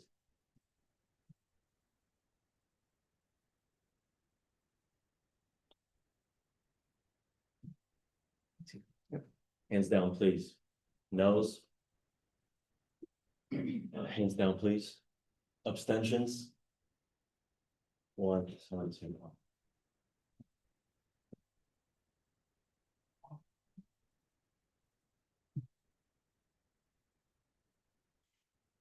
Motion passes, legislation passes. So you'll go on to the resolution to establish the language revitalization grant program at UCSB referred out of outreach committee as amended. Again, it doesn't have to be the first and second, if anybody has some thoughts on it. So no. Motion to hand vote on the passing of a resolution to establish a language revitalization grant program at UCSB referred out of outreach committee as amended. Before I accept your motion, are there similar problems with this, or it's been, the changes have been recorded in the minutes and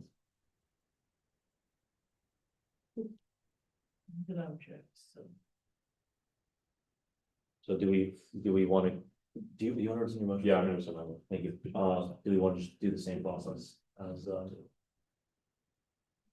happened with the prior amended legislation?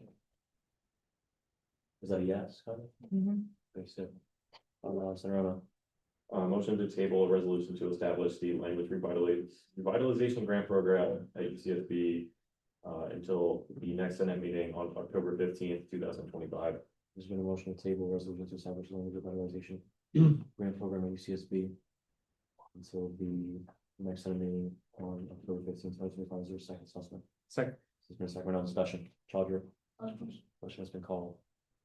Objection. So. Why can't we discuss this a little bit further? Like, I feel like, well, I know we're all pressed on time, but this is the Senate meeting, and we all have the duty to technically stay here and talk about things. So how about, I think the author of this bill has a few statements that she would like to say, and I think maybe we can discuss this and come to conclusion a little bit, or have some, at least everyone in the room can have some understanding of what we're doing. As I understood it, maybe mine was not the correct understanding, was that this is being referred to next week, not because we don't have time, but we don't know what the amendments that were made were.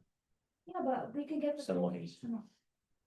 Sorry, Chair, for speaking that one, but we can, how about let's get the clarification on what those amendments are by the author of the bill speaking. We're in the middle of an objection, unless the second wants to rescind their second, we would have to go into a vote to vote, basically. So if you voted no, we go back into discussion, and if you vote yes, we just move on and this tables next week. So whoever was a second, do you want to rescind it and we discuss this now, or do you want to move on to a vote to vote, please? Vote to vote, please. Okay. You sustain your objection, I'm assuming. Okay, now we're moving into a vote to vote. So if you vote yes, we go into a regular. Actually, this.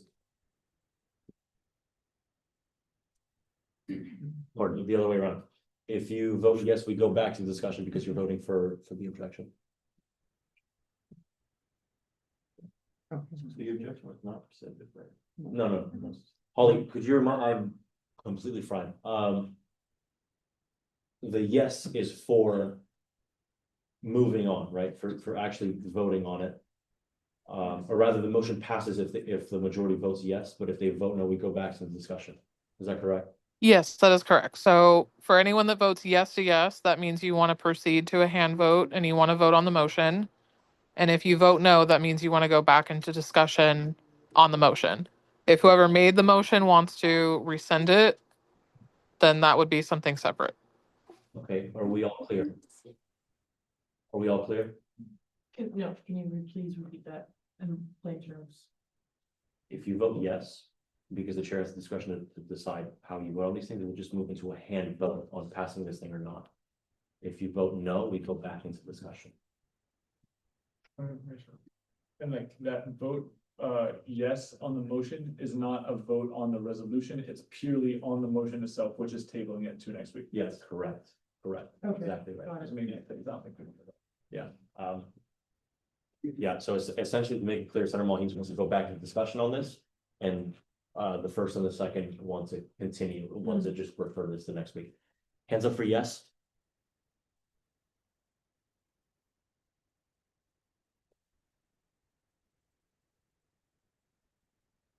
All the online votes, None so far. guys, please.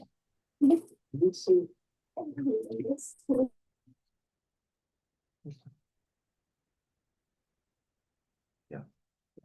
Sure, yeah. Hands down, please. Noes.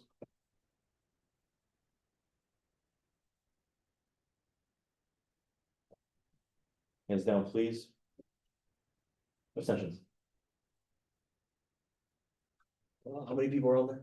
How many senators are on there, rather? Two. I only see two. It's two now? Holly, there's only two senators on there? That's correct. One left already. So it was 3, now it's 2. 10-5-3 motion passes, so it's been tabled to next week. Where we'll be able to discuss it, hope.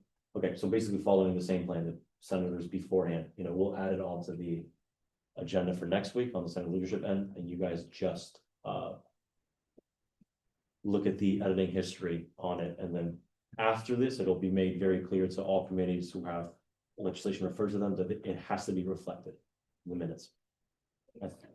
Procedure. I thought Holly just said this means we move into a vote to vote. I mean, we just made the vote to vote, now we move into the actual vote. On tabling legislation. This vote that we just did was voting to move into Yeah, actually, you're voting. completely right, yeah, sorry. So I guess this is only applicable with the majority here, you're completely right. Hands up for yes, please. Can you explain what it was? This is the vote on the motion to table. Yeah, so now you're.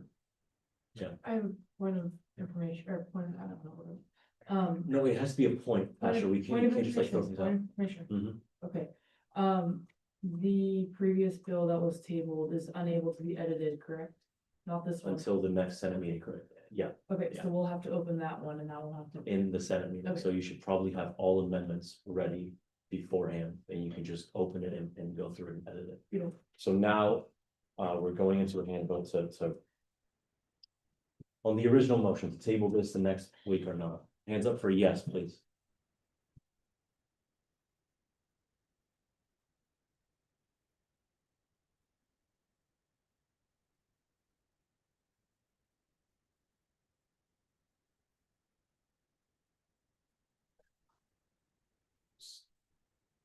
Okay, hands down, please.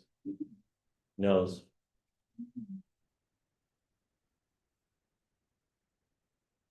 Hands down, please. Abstentions. We had one yes vote on Zoom, by the way. Yeah, yeah.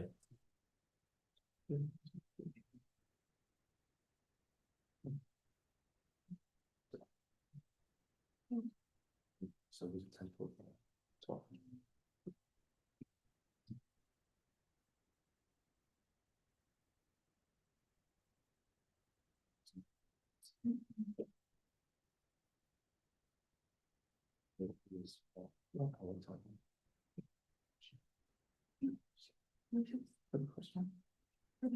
She wasn't. Oh, right.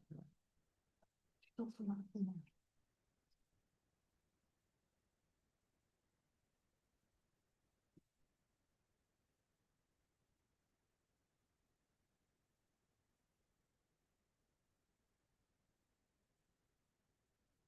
Okay, we're reviewing the handbook. Okay. Hands up for yes.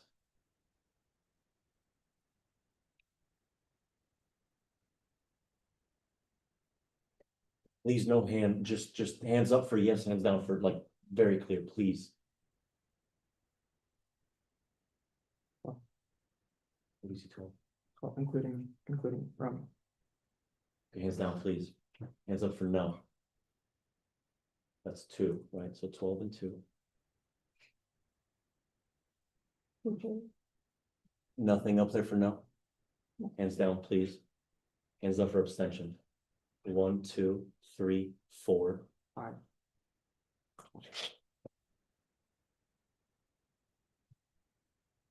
Okay, yeah, motion passes. Staples next week. We need to know what this was. So, it's like- no, but like the actual vote was that You want to record on the channel version? to record what this actually was voted on because lots of people are not understanding about this is to actually pass it, but it's not. What? What?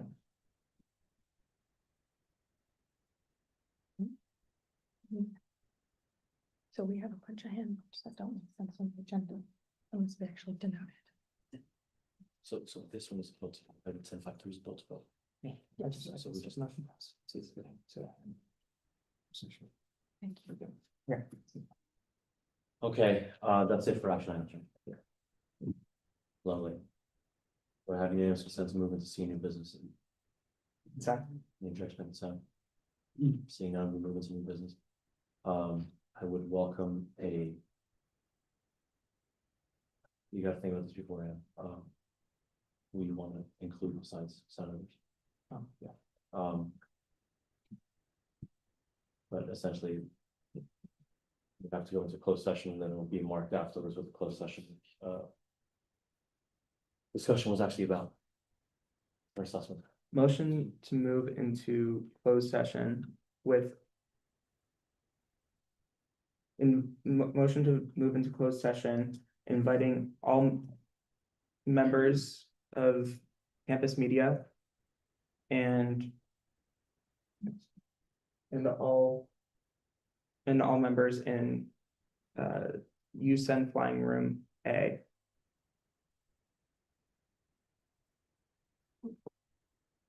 And the association minute takers at 10:37 p.m.